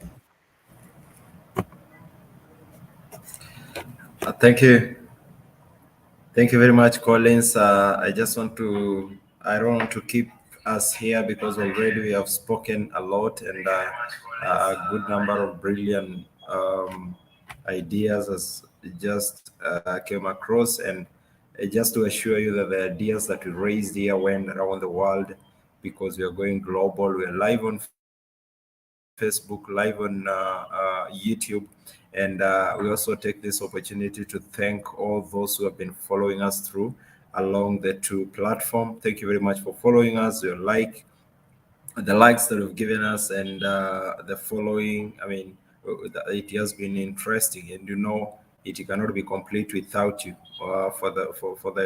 For it to be balanced, we need to have the panelists here and have the audience on the other side. So we are just glad that you have followed us from the beginning to the end. Tomorrow marks our last day of the last day of COP. So we also encourage you to be with us tomorrow because it's going to be the last lap, and trust me, it's going to be awesome. So from our side, I don't think I have my thank you very much for joining us. For the technical issues we had as we were beginning, we say apologies for that. There's a technical problem, but we moved on well, and all was well. Thank you for everyone who came on board today, the SSGN team. We really appreciate. Thank you for raising your voices. That is the step to go ahead. Back to you, Collins.